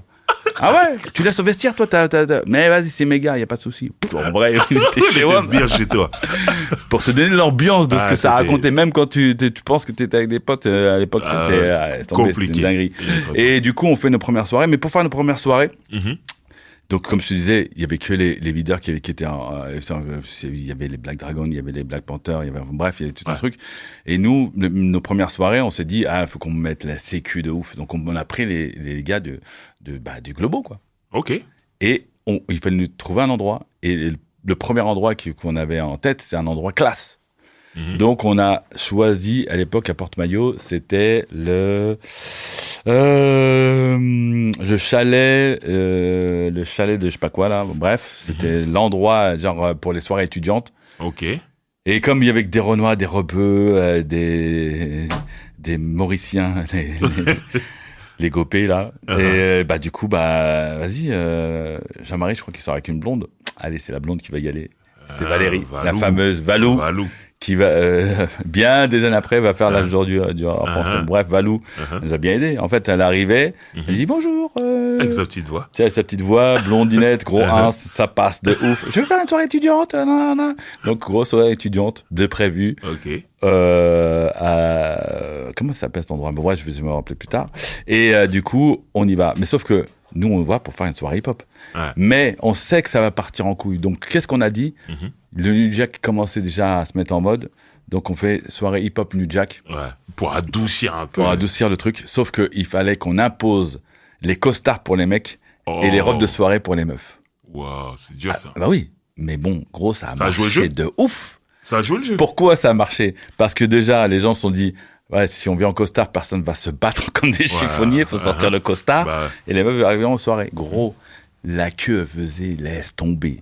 Tous les gens du hip-hop habillés en genre costard et incroyable. tout. Un truc de Guy. malade. Ils sont arrivés Après- déguisés en Guy. Ouais, de ouf.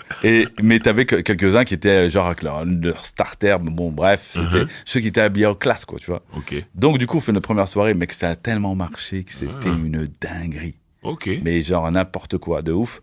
Et ça nous a fait gagner beaucoup d'oseille. Et c'est à ce moment-là qu'on s'est dit, Cool. on va partir à New York. Donc on a fait des soirées. Alors de là, on était à Porte-Maillot, on en a fait 3 comme ça. Je te raconte pas la gueule de la personne qui nous avait loué le truc. Je dis, quand tu vois que des Renois, des Rebeux habillés en costard, je dis, mais c'est quelle université celle-là? Dans le désordre. Bref. Et on a réussi à avoir la Tour Montparnasse. Le 56e étage de la Tour Montparnasse, soirée ZB. Gros, c'était les soirées de Paris, gros. Ah ouais. C'était une dinguerie. Genre, on faisait des endroits improbables où nous-mêmes, quand on arrivait, on faisait ah, c'est chaud quand même. Ah, on est fort hein, quand même. C'est Et beau. tout le monde voulait venir à nos soirées. Bah oui, j'imagine. C'était n'importe quoi. On a pris la salle Gaveau aussi. On a pris que des endroits insolites, tu vois. Ce qui nous a permis effectivement d'avoir assez d'oseille pour organiser un voyage pour à peu près on était 18 à New York. Ok. Et effectivement, c'est là où on Ah, vous se êtes dit allé à 18 à 18 à New quoi. York. Ah bah bien sûr. Ah, tu Incroyable. crois pas. Et là, c'est là où ça commence. En vrai, c'est là où on se dit on va se mettre en mode genre énervé New York. Ok. Là, voilà. Là, vous prenez une grosse claque. Vous voyez le hip-hop, là où il est né. On a déjà notre background, mais on voit qu'effectivement le hip-hop, c'est là qu'on va découvrir. On va découvrir Voilà. surtout que quand on sort de l'avion, qu'est-ce qu'on voit? Les taxis jaunes. Wesh, on est dans quelle série là? Ah, C'est quel film? ouais, t'as C'est quel l'impression film de ouf? d'être dans Donc un du film. coup, on arrive, le son partout, des caisses qui avaient des boom bass à l'intérieur, et en fait, on va faire notre première soirée. Et Jean-Marie dit ouais et tout, on va faire une soirée, ça s'appelle The Bank, c'est ce soir et tout. Ouais, ok, mais c'est bon, nous aussi on va rentrer. Sauf que on se dit comment on va rentrer? Ouais. Et GM il nous sort la clé magique.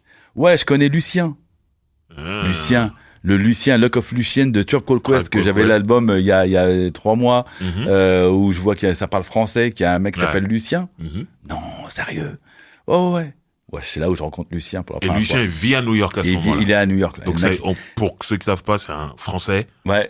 qui vit à New York à ce moment-là, qui est déjà adulé par Bah, une et- partie du hip-hop new-yorkais. Ouais, Native Tongue, Tribe Voilà. Called Quest, Queen Tribe Latifah. Called Quest fait un morceau pour lui, Ouais, en vrai. ouais, avec lui sur On le l'entend. premier album, Sur lequel on l'entend. dinguerie. Genre, le mec est en place de ouf. C'est ouf. De là, j'ai va nous faire rentrer tous. Bon, on est tous rentrés, mais on n'est pas tous rentrés en même temps. Ok. La plus grosse soirée de New York de ce moment-là, Ouais. le mec va arriver à nous faire rentrer, donc Ouais. ça rentre par 3, par 4, par 2, Ok. 3, enfin bref. Mhm. Moi, je me mets dans le groupe de la moitié, au milieu. Mhm. Mais mec, c'était une dinguerie. T'arrives, c'est une ancienne banque en fait. Donc tu vois, c'est une Ah, entrée de banque. Pour ça que ça s'appelle Et- comme ça. Ouais, ça s'appelle The Bank. Et en fait, au sous-sol, t'avais Kid Capri. Oh. Genre gros, tu vois, la salle des coffres avec le gros coffre, comme dans les films. Ah ouais, T'avais l'entrée, la porte était grande Hein. ouverte et tout. Ils avaient ça tue ça. de ouf. Au rez-de-chaussée, c'était genre là où il y avait les caisses, tout ça, mais ça s'est transformé. T'avais, comment il s'appelle, DJ, bon bref. Et tu Mhm. montes les escaliers. Et quand tu montes les escaliers déjà, parce que moi j'avais la chance à ce moment-là de parler à Lucien, je lui dis ouais, tout, putain, jamais, tu vas Call Quest et tout ça. Et au moment où je lui dis ça, il me dit, bah tiens, je te présente. Les mecs, ils étaient assis sur les escaliers, tu sais, de la montée comme ça, Ok. là. Et il me présente, il fait, ouais, je peux prendre un DJ, Cut Killer, nanana. Et là, j'avais Tribe Called Quest, Queen Latifah, les mecs de la Soul. Il y avait, Et toute la native tombe dans les escaliers, comme si c'était dans leur et bâtiment. dans ma tête, j'étais en train de me dire, mais gros, ah ouais, c'est la galère, mais en même temps, sans battre les couilles. Ah, Les gens que j'ai sur mes scuds, tu Ah. vois, ils sont comme nous, en fait. c'est ça. C'est le truc de star où tu te dis, ben non, en fait, ils sont comme nous. Ouais. Ils étaient là, tu chillais, tout, c'était Ouais. tranquille. Ça buvait, ça fumait et tout. Bon, ok, d'accord, vas-y. Et quand je monte, j'ai l'image de Biz Markie, DJ à ce moment-là aussi, sur un piano, les platines sur un piano, et il mixait. Et je fais, ouais, dingue. Platine Mais c'est sur un quoi piano. ça? 3 soirs en une. Ah. C'est aussi ouf, l'un comme l'autre et tout. Bref.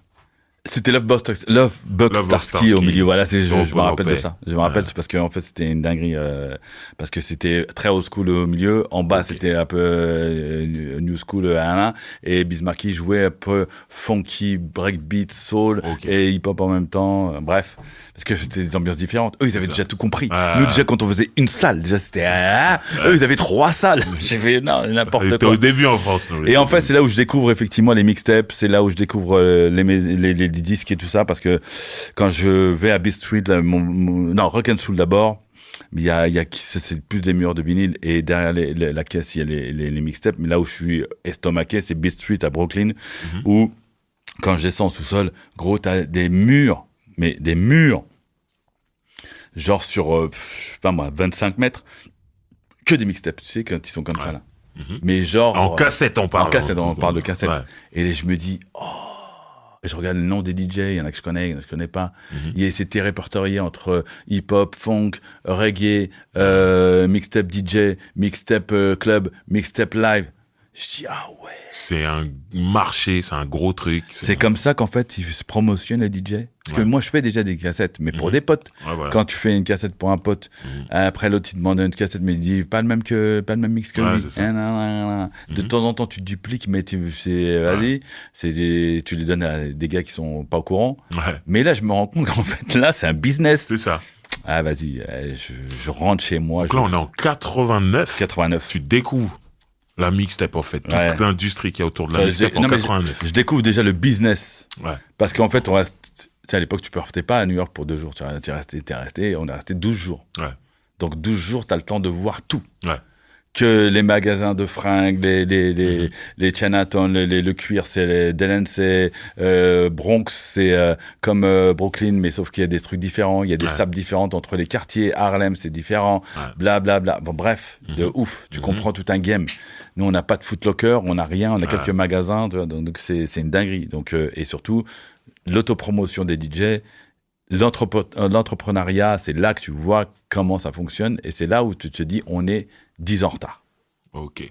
Donc, du coup, quand tu rentres en France, moi, c'est ce que je remarque, en tout cas. Je me dis, ok, Cut Killer, c'est un Américain. Cut Killer, il va faire quand t'es DJ à cette époque-là, c'est important que t'aies un show à la radio et que t'aies des mixtapes. Ouais. Ouais, vas-y, je t'écoute. Quand parce tu que- rentres, t'as pris une claque aux États-Unis, t'as vu que les gens faisaient ça. Ouais, il y a business. C'est quoi le premier truc que tu fais déjà? C'est la radio ou les mixtapes? Non, mais t'es fou, quoi. Je suis en mode mixtape, là. Mixtape direct. Ouais, je rentre, là, au moment où je rentre, dans la journée, je vais faire une mixtape. Ah ouais, Ah bah, attends. J'ai pas de matos, j'ai juste un enregistreur, tout ça, mais, je me dis, voilà. J'ai acheté plein de mixtapes, donc je suis très interpellé, mais surtout, je suis interpellé par une mixtape en particulier et un DJ, c'est DJ Juice. Ok. Je ne comprends rien. Enfin, je comprends pas comment il a fait ce putain de mix montage il fait une intro avec plusieurs titres enchaînés. Ok. Techniquement, au platine, c'est impossible. Possible, Même ouais. quand tu fais les DMC, tu mets des scotch pour des repérages. Ah. Mais là, ça va trop vite. Ouais. Je me prends la tête, je me dis, mais comment il fait? Bref. Je réfléchis, et puis je commence à faire. Donc, je fais ma première mixtape, mais je la fais sur 2 platines, tu vois. Ok. Donc, la première. Et j'insère le IAM, je crois, un type de André Lumière, l'aimant, là, dedans. Et je me dis, bon, où est-ce que je vais pouvoir le vendre? Parce qu'en vrai, la question, c'est de savoir où est-ce que tu vas vendre. Ouais. T'as pas le gros magasin de New York que t'as vu. Il y a pas ça à Paris. En fait, il y a Homecore, un magasin au Hall, qui vend apparemment des trucs. Ticaret, il vend pas tout de suite, il vend des trucs, mais pour l'instant, c'est faible par rapport au fait que les Halles, c'est un endroit. Le quartier Carrefour. Donc je vais directement à Homecore, et quand je vais à Homecore, je vois que sur la vitrine, tu sais, ils vendent des bagues, ils vendent des fat lasses, ils vendent des chaînes, et il y a une mixtape, DJ Clyde. Mhm. Ouais, et tout. J'ai une mixtape, tout, tu veux pas la mettre et tout? Je fais, ah bah non, on en a déjà une. Je fais, ouais, mais c'est pas la même chose. Mhm. Et je me suis dit, bah non, mais quel est l'intérêt que je mette une autre cassette alors qu'on a Clyde? Je fais, bah attends, regarde, montre-moi la cassette. Et je vois le tracklist, je vois, regarde, ouais, le tracklist qu'il a, c'est ça. Moi, c'est ça. C'est différent déjà. Ouais. Les produits, tu peux. Bref, négociation. En plus, je les connais, mais ça, c'est du mal. Ça, c'est dur. Bon, c'est quoi? Vas-y, c'est quoi? Tu me les achètes pas. Dépôt-vente. Voilà. Et comme ça, c'est réglé. Je t'en laisse 5 et tu vois, on voit ce que ça raconte, tu vois. Mhm. Ok. Je reviens la semaine d'après. Gros, il a vendu 3 sur 5. Mhm. Et Clyde, il en a vendu toujours 3 ou 2, bref. Mhm. Et il me dit, ouais, ça va, ça part, hein, tranquille. Je fais, ah ouais, j'en mets mortel et tout. Enfin, je suis en train d'en préparer une deuxième et tout. Entre-temps, je cherche des gars et puis je rencontre QTB. QTB, parce que Chris, Yellow, Fab, enfin, à ce moment-là, je vais très vite, hein, donc, Ouais, du coup, je te fais les trucs. Et je comprends qu'effectivement, QTB, il a un multipiste. Ok. Donc du coup, on chill avec. À l'époque, avec début de Steuy, tout ça, on essaie de le voir. Je sens que Chris, il veut faire un truc. Bref, Yellow Prod, ça fonctionne. Et je lui dis, bah, s'il te plaît, juste prête-le-moi genre 2 jours. Ok. Comme ça, non, c'est mon truc de travail, c'est pas possible et tout. Je le tanne 1 jour, 2 jours. Et puis un jour, je fais, mais le week-end, tu bosses pas? Je fais, non, le week-end. Bah vas-y, juste le week-end. Mhm. Gros, je fais ma numéro 2 avec. Ok. Il me prête son multipiste. multipiste. Je comprends qu'effectivement, c'est super multipiste. Et c'est là le truc de DJ Juice, son Ouais, intro, ouais. tu Et comprends que c'est avec ça qu'il ouais, a bah ouais. Non, mais c'est même au moment où, en fait, je vais très vite, mais je comprends que Tibi me dit, et quand je fais écouter, il me dit, oh putain, même si c'est mieux avec multipiste, tu fais comme ça. Ok. Comme ça. Bref. Et du coup, bah, je fais ça, et j'arrive avec la numéro 2. Mais sauf que, au moment où j'arrive avec la numéro 2, le mec me dit, ah ouais, putain, c'est charmé, on a vendu les 5 et tout. Ah ouais, charmé, bah vas-y, moi je vais déjà anticiper de le relaisser en dépôt-vente, tu vois. Mhm. Il dit, bah ouais, bah, c'est bon, t'inquiète, on va te prendre les 5. Et je vois toujours la numéro 1 de Clyde. Ok. Donc moi j'arrive avec ma numéro 2, tu vois. Ok.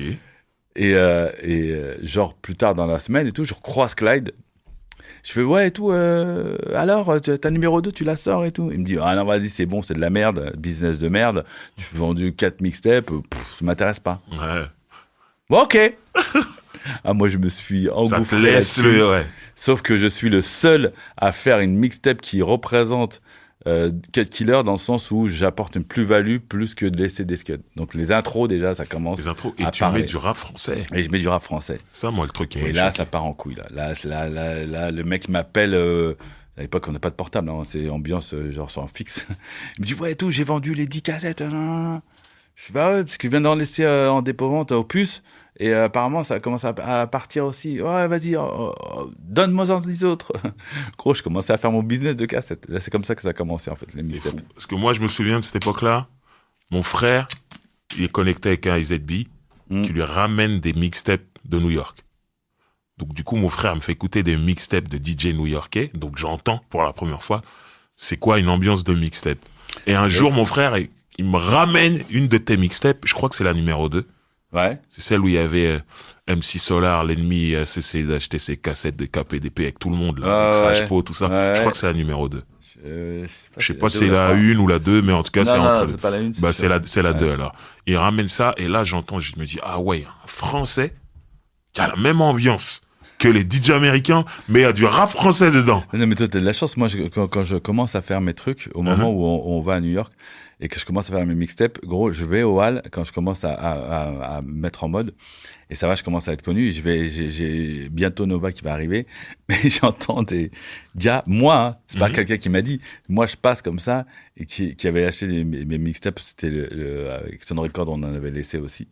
Et qui dit ouais t'as vu ça la mixtape c'est Cut Killer, ouais je crois que c'est un Quinry et tout, c'est un Renoir Quinry.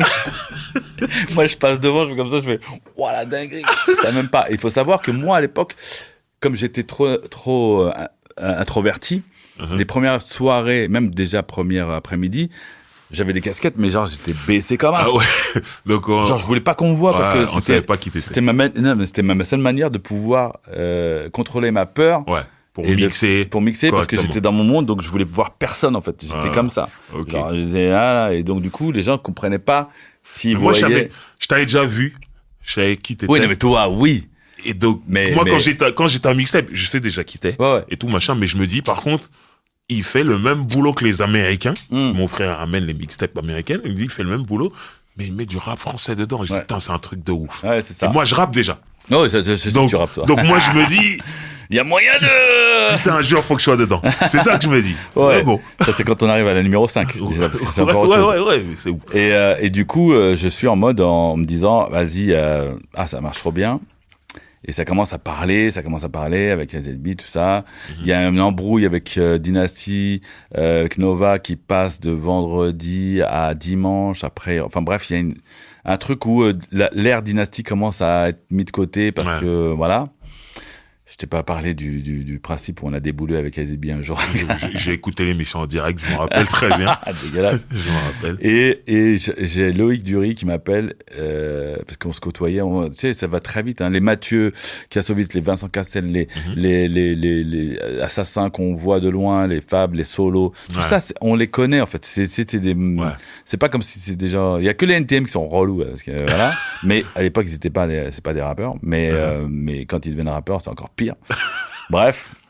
Mais tout le monde se côtoie, se connaît. Hein. C'est comme ça qu'avec Mathieu, on fait un métis plus tard. C'est comme ça qu'à un moment donné, on se met en mode pour faire des compilations grâce à Fab, parce que c'est Fab avec Angelo qui était mon manager, qui m'introduit avec Universal. Mais avant ça, Loïc m'appelle, il me dit ouais, nous on veut un show à l'américaine. Toi, t'es un DJ à l'américaine. On veut un show à l'américaine pour Radio Nova. Bien sûr, Magnifique. avec plaisir. Et là, du coup, pour moi, là, t'es un Quinry, dans le sens où t'as des mixtapes et t'as un show à la radio. Alors, faut savoir que au moment où on est parti avec ZB, là, je pars en couille dans ma tête. Je suis en mode, je suis encore en cours, malgré tout, mais je suis dans ma passion, je sais qu'on peut gagner de l'oseille. Je suis dans les deux, en fait. Ok.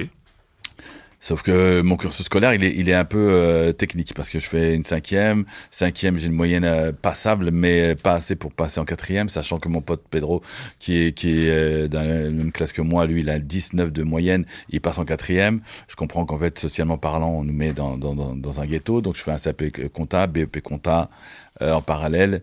Et ma mère veut absolument que je aille à l'université. Donc, une des pires années de ma vie, c'est dans pas longtemps, au moment où je suis en mode DJ, c'est que la seule manière de passer à l'université, c'est de faire une capa de droit. Peu importe ce que tu veux, mais quand tu es en lycée professionnel, tu es obligé de faire une capa de droit pour aller à l'université.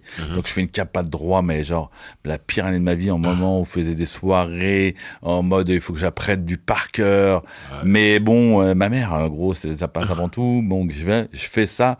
Tout ça pour que la première année de Doug, je peux te dire que je suis allé 3 jours, je suis né que sa mère. Mais j'ai réussi au moins à aller à l'université pour ma mère, en tout cas. Et, mais ça m'a servi après pour quand j'ai monté mes boîtes WH et autres. Mais je suis à l'américaine et puis je suis en mode, vas-y, j'ai tout défoncé et je fais des allers-retours à New York. Au départ, on fait 4-5 IZB, de 15 on passe à 4-5, après à 2-3 et on commence à faire du biz avec Tikaret. On a besoin de collier Zulu. Abdel va à Chinatown. Moi, je vais à Harlem acheter des baskets. Je fais des commandes avec des potes qui me disent, parce qu'on n'a pas de Footlocker à l'époque, ouais, je veux cette basket-là, j'ai la Patrick Ewing, je veux le blouson, nanana. Donc, je me sers de ça pour me dire qu'à un moment donné, je vais faire un business pour acheter mes scuds à New York. J'étais carré, moi, dans ma tête. Mais c'était mort. J'allais à New York comme j'allais à Vitry. C'est-à-dire que le jeudi, je prenais des commandes, le vendredi, je prenais mon billet et je partais le samedi pour revenir le lundi. Les premières fois, tu pars 5 jours, après tu pars 3 jours, mais après tu pars juste pour faire du business. Gros, j'avais des... Tu faisais les envois comme tout le monde faisait. Les envois? Ça veut dire, t'es là, tu t'achètes plein de trucs à New York, tu Non, les coffres. Tu les fais envoyer, toi t'arrives avant les colis, tout ça, t'as fait ça? Non, moi j'ai fait pas que ça, non. Une technique. Le début c'était pas ça avant les envois. Les envois c'est qu'on revenait avec 6 sacs. Tu sais les gros sacs là. Ouais. Mais vous revenez avec quoi? Mais j'ai la famille nombreuse, et comment on faisait passer les douanes? C'est-à-dire qu'on avait les tickets de tout ce qu'on avait acheté, sauf qu'ils étaient falsifiés. Les mecs nous faisaient, je dis, voilà, on prend, moi, 1200 balles de double goose. Il y avait un tarot à pas dépasser. Oui. Tu pouvais pas passer 10 000 francs à l'époque. Plus de 10 000 francs, ça passait pas. Et du coup, les triple pas de gouge, ça valait 15 balles. Ah ouais, tout dans l'abus. Ah oui, nous on était en mode abus. Ils voulaient des preuves. T'as 6 sacs quoi. Quand t'es 3, ça passe. Quand t'es tout seul, c'est une dinguerie. Donc du coup, ça passait et tout. C'est passé au moins, je pense, une bonne année. Après, à un moment donné, ils ont dit ah non mais il y a trop de trucs bizarres. Un jour, j'ai tout mon truc qui part en genre dépôt. Tu peux pas le récupérer parce que c'est genre fausse facture. Alors que c'était des vrais, mais bon, bref. Mais c'est des vraies fausses. Et c'est à ce moment-là qu'on fait les envois et pour arriver après. Mais bon, ça, c'est encore autre chose. Là, on est en mode genre, vas-y, on part. Et en mode genre, vas-y, j'ai une commande le vendredi soir. Gros, j'allais à l'aéroport direct, je prenais mon billet et je faisais ça. Le max que j'ai fait, c'est genre, tu pars le samedi matin, t'arrives à midi, tu passes les douanes, tu vas de 3 endroits spécifiques. 21h, tu prends ton vol. Dimanche, je suis à Paris. Ouais, j'allais à New York en mode genre comme si j'allais genre c'est la France à Bondy quoi. T'es en France, normal. Et les mecs me disent t'as fait quoi ce week-end? Je suis à New York. Normal. Et là on est en 90, 91, tout ça c'est ces moments-là où c'était une dinguerie. Bon bref. Mais ce qui est dingue, moi c'est là je reviens à ta période mixtape, ta période aussi sur Radio Nova. Tu mets du rap français, c'est pas, aujourd'hui, si je dis ça en 2020, on peut se dire, oui, alors, il met du rap français, c'est normal. Mais c'est pas une période où quand t'es DJ, déjà, en soirée, tu mixes que des trucs carry. C'est ça, les soirées à Paris, soirées hip-hop. Donc, mettre des morceaux de rap français dans des mixtapes, tout. Il y a pas beaucoup de gens qui faisaient ça. C'est vraiment un parti pris, c'était un pari en vrai. L'industrie du rap commence bien à exploser en fait depuis Rap Attitude. T'as énormément d'artistes qui émergent. T'as du SJM et Timide sans complexe. T'as les débuts d'NTM, IAM avec qui je me suis entendu directement parce que c'est Daniel Duticat qui me les présente au Bataclan. Puis après finalement sur les premiers albums. Moi la première fois en studio avec IAM c'est Tam Tam de l'Afrique. Mais t'étais en studio avec eux ce jour-là? Parce que pourquoi? Parce qu'en fait, il se trouve que Aïcha habite à 200 mètres de chez Wham, c'est vrai. et que en fait, Aïcha, la femme d'Akhenaton. la future femme d'Akhenaton, et qu'au moment où ils vont faire Madonna et qui vont Il fait la première partie. comment ça, au Bobino, c'est là où je la rencontre, c'est pas Bataclan, c'est Bobino, puisqu'ils venaient comme ça juste pour faire un show-up. Du coup, je parle avec Chill, je dis franchement, c'est charmé parce qu'il faut savoir que je connaissais Ayam avec la mixtape concept. Ouais. Parce qu'en fait, c'est la mixtape concept qui est la première mixtape En vrai. en vrai. Mhm. Là, c'est 87, c'est le truc de ouf. Je me rends compte aussi que le premier rap français sur un morceau Quinry, c'est Dynasty qui nous le fait écouter. Là, je reviens en arrière, parce que ça va très vite. En fait, c'est ça qui est compliqué dans cette Non, mais émission. c'est bon, on est là pour Parce ça. que, gros, il y a un timing. Et si je commence à tout laisse tomber, c'est une Non, mais dinguerie. explique. Parce que le premier, les premiers artistes, on les voit en fait qui émergent. Moi, je côtoie déjà Timide et sans complexe. Je fais des trucs avec eux. On se met en mode avec Solar qui va commencer à émerger parce qu'il est dans le Possi 501. Il y a des Possi qui se créent. Mais t'allais dire le premier morceau. Mais le premier Français, morceau ça, de rap africain. français, Hein? enfin de rap français, de featuring sur un disque Quinry, c'est Chill Feel, a.k.a. Akhenaton, a.k.a. petit label Warlock, où ça s'appelle This is the B-side, Ouais. la phase B d'un Il reprend titre. le fameux sample de Marvin Gaye que NTM Non, utilisera non, là. non, C'est non, pas celui-là? Là, tu t'emportes, là. C'est pas ça? Tu- Le truc tu- du monde de demain, là? Mais arrête, c'est pas ça, c'est The B-side. c'est le concept, ça. Ça, c'est la mixtape concept, ça va arriver après. Là, je te Non, parle mais de avant encore. Ouais, mais justement, le morceau de B-side. Akhenaton rappe en anglais, tu sais. Mais C'est il pas rappe ça? en français. Ok. Alors Mais là, je suis perdu. t'es perdu là. Hein. J'ai perdu. C'est un titre qui est sur Warlock Record. Très bien ça, belle. Et du coup, le truc c'est que l'artiste s'appelle Choice MCs et en fait on se dit voilà dinguerie.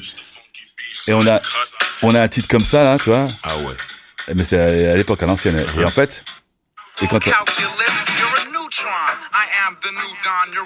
et moi, quand j'écoute ça, je me dis, waouh, j'en mets, tranquille. Sauf que, à un moment donné, voilà, ici, et là, t'entends le premier rap français sur un scud chez les Quinry. Ah ouais, ok. Je le connais, c'est pas celui-là. Vous savez que l'arrivée Maintenant dans le intro, ok. Mais j'ai entendu. Ok. C'est le même couplet que j'ai entendu qu'il a refait sur le Il a sample. refait. Ok. C'est pour ça. Et là, choqué. Marseille, sur la carte. Sur le mot du frère Chill. C'est important parce que tu vas comprendre la vibe après. Funky et funky. Tonky. Écoute ça. C'est même de la Méditerranée possée. Wesh. La Méditerranée possée, 88. Et non de Paris. Gros, la C'est dinguerie. incroyable. Je suis choqué. Incroyable. Je fais, waouh, la dinguerie. Mais je vais les connaître après. Ça, c'est le premier featuring. Ok. Parce que ça va voir Et que... ça sort avant le truc C'est 88, ça. hip-hop contre l'Afrique du Sud de Bota, là. C'est avant ça. Avant, ça, c'est 88. 88. Tu vois le délire. Ok. 88. C'est ouf. Et Chill, après, montre son premier groupe à Marseille. Et après, Ayam va arriver. Et la mixtape concept va arriver après. Quand la mixtape sort, en Chill fait... Feel. Déjà Chill le nom. Chill. Chill. Ouais. Et de là, c'est comme ça qu'en fait, il monte Ayam. Et quand Ayam fait son truc, on les connaît déjà, plus ou moins. Mais gros, c'est une dinguerie parce qu'en vrai... À cette époque-là, il y avait aussi Joey Star qui commençait aussi dans son truc. Parce que, en fait, Joey et Chill, ils s'entendaient bien. De toute façon, Ayam et Tom s'entendaient bien, en vrai. Et c'est lui qui a ramené la cassette à Paris. On a reçu Rockin' Squat ici, l'assassin qui nous expliquait cette histoire. Ouais. Il dit qu'il était avec Joey à Marseille et voilà. Exactement. Voilà. Ouais, tu vois, tout se regroupe. Voilà. Mais bref, donc du coup, en fait, quand on est en mode sur les mixtapes, enfin quand je suis en mode sur les mixtapes, il y avait déjà un game en fait. Ok. Mais la problématique, c'est que même si j'avais un game, même si j'étais à Nova, même si je passais du rap français en radio, même si je passais du rap français en mixtape, En soirée grosse, ça marche pas. Non, ouais, non, c'est clair. Les concerts, c'est les concerts. Ouais, les voilà. soirées, c'est les soirées. Tu C'était passes pas, impossible. C'était tu passes impossible, pas les impossible. morceaux de rap français en soirée. Les gens dansent app. Les gens te jettent des canettes. Les gens te veulent pas. C'est mort. Mais c'est pour ça que déjà, penser à les mettre sur des mixtapes, c'était déjà ouf. Oui. Moi, je me rappelle. Mais je trouvais ça logique pour moi. Ouais. Je trouvais que c'était ce qui pouvait me démarquer des autres déjà. Parce que en fait, quand je sors mes mixtapes, mis à part Clyde, qui va arrêter lui direct, mais va reprendre plus tard. C'est pour ça qu'on dit toujours, ouais, Cut, c'est le précurseur mais pour moi, c'est Clyde. Qui a sorti la première. Ouais. Même s'il a arrêté, en vrai, c'est lui. Ouais, Hein. la Bref. première. Mais après, il y a tous les autres DJ qui arrivent derrière. Parce que ça englobe un principe que si un DJ peut, avec un multipiste, sortir un truc qui le représente, deux DJ arrivent. Il y a déjà des DJ, mais Et là, c'était bien pour l'énergie, pour Ouais. le game, tout ça, c'était bien. de ouf. Parce que Posca fait son truc, Ouais. Abdel avec moi on fait nos trucs. Bref, on est dans une dynamique en fait. Et du coup, on se dit que ça va arriver. Après, il y a plein d'autres DJ qui arrivent. Mais ce qui est marrant, c'est que ça reprend le même modèle économique. C'est-à-dire que moi, je le vois de DJ Juice. Par contre, les autres DJ, à New York, il y a, je sais pas moi, un mur de mixtape. Ah ouais. Personne ne fait du multipiste. Il y a que lui qui en ok. fait. Moi, je le fais ici. En copie par rapport à lui, mais je prends pas ses trucs parce que lui, il prend des phrases Quinry, moi je prends des phrases Quinry et françaises. Donc du coup, je fais un autre truc quoi. Ouais. Et en fait, ça a instauré en fait que tous les DJ à Paris ont fait la même chose. Ils se sont dit ah ouais bah de toute façon. T'as été leur DJ Juice. Ouais voilà c'est ça. Mais moi je trouvais ça normal parce que je me disais pas ouais genre je suis le premier non on s'en fout parce que en fait c'était l'idée de l'émulsion en fait. Voilà, et ça a installé un game, et je te le dis, nous, en tant que rappeurs, on sortait pas des albums comme aujourd'hui. Aujourd'hui, c'est beaucoup plus simple. Donc, des fois, tu te disais, putain, être sur une mixtape d'un DJ comme Cut Killer ou DJ Posca, tout ça, c'était l'équivalent d'avoir un maxi ou un truc, tu vois. En fait, c'était la maquette. Nous, les mixtapes, c'était la maquette Exactement. que tu présentais en maison de disque, en vrai. En vrai, c'était ça. C'était la folie. Donc, pour la petite anecdote, je reviens sur la spéciale lunatique que tu fais. Ah ouais, ça va vite. Ok, Donc, vas-y. on est obligé d'avancer. Ouais. Et t'as te le jure. Danny Dan, des Sages Poètes de la rue, comme c'était Sages Poètes de la rue qui gérait Lunatique à l'époque, qui m'appelle, qui me dit, ouais, vas-y, faut que tu viennes rapper sur, on fait une spéciale Lunatique, faut que tu viennes rapper sur Cut Killer, tout ça. Moi, j'étais comme un ouf. Mais tu vois ce que je veux dire? Aujourd'hui, on me dit, ah, c'est Lunatique, c'est Booba. Beaucoup de respect à Ali et Booba. C'est mes gars, y a pas de problème. Mais, moi, à ce moment-là, quand Danny Dan, il m'appelle, je retiens que ton nom, en fait. Je me dis, waouh, il y a moyen d'être sur une mixtape de Cut Killer. C'est un truc de ouf. Tu vois, c'était important. Alors, ouais, parce que, merci, hein, en tout cas, de Et je te dis, pour moi, il y a un avant et un après cette mixtape. Pour ouais, moi, ouais, personnellement. parce qu'en fait, pour moi, c'était la seule manière de pouvoir mettre en avant les artistes. Il y avait des sorties de vinyle et tout ça, mais les mixtapes, c'était la promo street. D'artistes en devenir ou même déjà installés, mais qui pouvaient aussi changer la donne parce qu'il y avait ce game de genre compète, de lyrics, de track, d'ambiance. C'est pour ça qu'effectivement il y a je fais les Lunatiques, je fais les Sléo, je fais les Sage Po, je fais des artistes qui ou sont installés mais qui veulent prouver, ou alors des artistes en devenir qui vont défoncer. C'est comme ça qu'effectivement je découvre Afro Jazz. C'est comme ça qu'à un moment donné, quand Lunatic arrive, pour moi ça me paraît logique qu'ils se mettent en mode, parce que quand on fait Sage Po, Zox, Danny me disent ouais tout, on a parce que c'est eux qui m'introduisent à eux. C'est juste que quand je sors ou quand je vais en soirée, quand je fais des soirées, les gars me disent ouais tout, faire un mixtape, ouais, mais attends 2 secondes, allez, il faut que je gère stratégiquement, parce que je sortais des mixtapes tous les mois en fait. La clica, la clica, tout ça. Qu'est-ce qui fait qu'à un moment donné les gens suivent? C'est exactement le même produit en 2020. Aujourd'hui, comme à l'époque, la seule manière de te démarquer des autres, c'est d'être constant. Quand t'es constant, les gens, en fait, s'abonnent à toi, te like, ce que tu veux, mais savent qu'avec toi, ils vont jamais être déçus. Donc, du coup, à chaque fois, tu leur donnes une direction et tu leur donnes une impulsion. Ben, moi, c'était ça, en fait. Tous les mois, je sortais une mixtape. Et donc, tous les mois, les gens se disaient, ah ouais, j'en mets, ah ouais, oh là là, ah ouais. Et plus ça va, plus ça s'enchaînait. De Paris, c'est passé en région parisienne. De région parisienne, c'est passé à Marseille, Bordeaux, Lille, Lyon, Toulouse, Guadeloupe, Martinique, Réunion. Je veux voir la dinguerie. Mais c'est comme ça que ça fonctionne, en fait. Et mon business s'est fait, en fait, comme ça. J'étais devenu vraiment le dealer de cassettes. Parce que il faut savoir qu'à l'époque, il y avait quand même la SACEM, que techniquement, tu devais déclarer des sons, Mhm. mais bon, tu connais, c'est la street, on est en on est en association, hein, à but non lucratif. Mais quand il y a du cash lucratif dans nos poches, c'est ce qui nous permet effectivement d'avancer pour monter. Et on fait de l'illégal, certes, Uh-huh. mais on vend pas de drogue. Voilà. Alors d'une certaine manière, voilà. Et je comprends une seule chose qui est très intéressante, Mhm. c'est que dans mon business illégal, Mhm. finalement, quand je vais à chaque fois à New York, parce que je l'ai pas- jamais pris comme un truc illégal entre parenthèses. Ouais. Je comprends que quand Dynasty recevait ses albums et ses bios et ses vinyles à Nova, qu'il les envoyait de New York, Mhm. en fait, c'était un échange pour mettre en avant les artistes Bien sûr. qui allaient exploser ou qui explosent pour essayer de faire vendre le maximum. Ouais. Donc, du coup, en fait, tu crées une dynamique avec les maisons de disques et les labels et les artistes. Si un DJ, parce qu'on était référent comme une espèce de Yacast ou un élément de promo, Mhm. les DJ, s'ils le jouent en soirée, s'ils le jouaient en radio, ce qui a influencé le public. Ouais. Donc, on était les premiers vecteurs de vente promo Ce pour qui est- les artistes. Ce qui est vrai. Ce qui et est les vrai. maisons de disques ont créé carrément des pôles DJ Ouais. pour les inviter dans les maisons de disques, pour leur donner des scuds. Ouais. Et en contrepartie, ils avaient ou des starters ou des goodies, Mhm. des artistes. C'est comme ça qu'en fait, on a créé cet engouement. Ouais. Et c'est pour ça qu'on avait ce petit aspect juridique en disant, oui, bon, tu peux le mettre sur un mixtape, mais on ne va pas t'attaquer, mais en même temps, comme tu fais la promo, donc du coup, en fait, c'est 50-50 parce Voilà. que ça va nous faire vendre des CD à Ouais. l'époque, enfin, Ouais. les cassettes vinyle après CD. Mhm. Et en fait, c'est comme ça qu'on arrive à jauger Ah le truc, ouais. en fait. Et Non. du coup, c'est illégal, on se fait de l'oseille, mais en même temps, eux se font plus d'oseille en vendant parce qu'ils ont de la promo gratuite. Ouais. Voilà comment ça Donc, c'est s'enchaîne. cool. En tout cas, pour terminer et conclure sur les mixtapes, t'as fait une longue série de mixtapes Mhm. et avec beaucoup de succès et magnifique. J'aimerais qu'on parle rapidement du double H, donc le crew de DJ, et en parallèle des États-Unis, parce que aux États-Unis il y avait déjà des crews de DJ et notamment un certain crew de DJ américain dans lequel tu as fait partie. Mais d'abord, si on peut parler de double H, comment te vient l'idée et si c'est toi qui as l'idée d'ailleurs?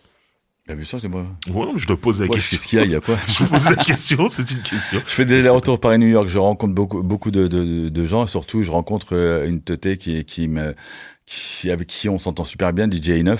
Mhm. DJ E9 qui me met en mode avec plein d'artistes. Gros DJ new-yorkais. Gros DJ En new-yorkais, radio.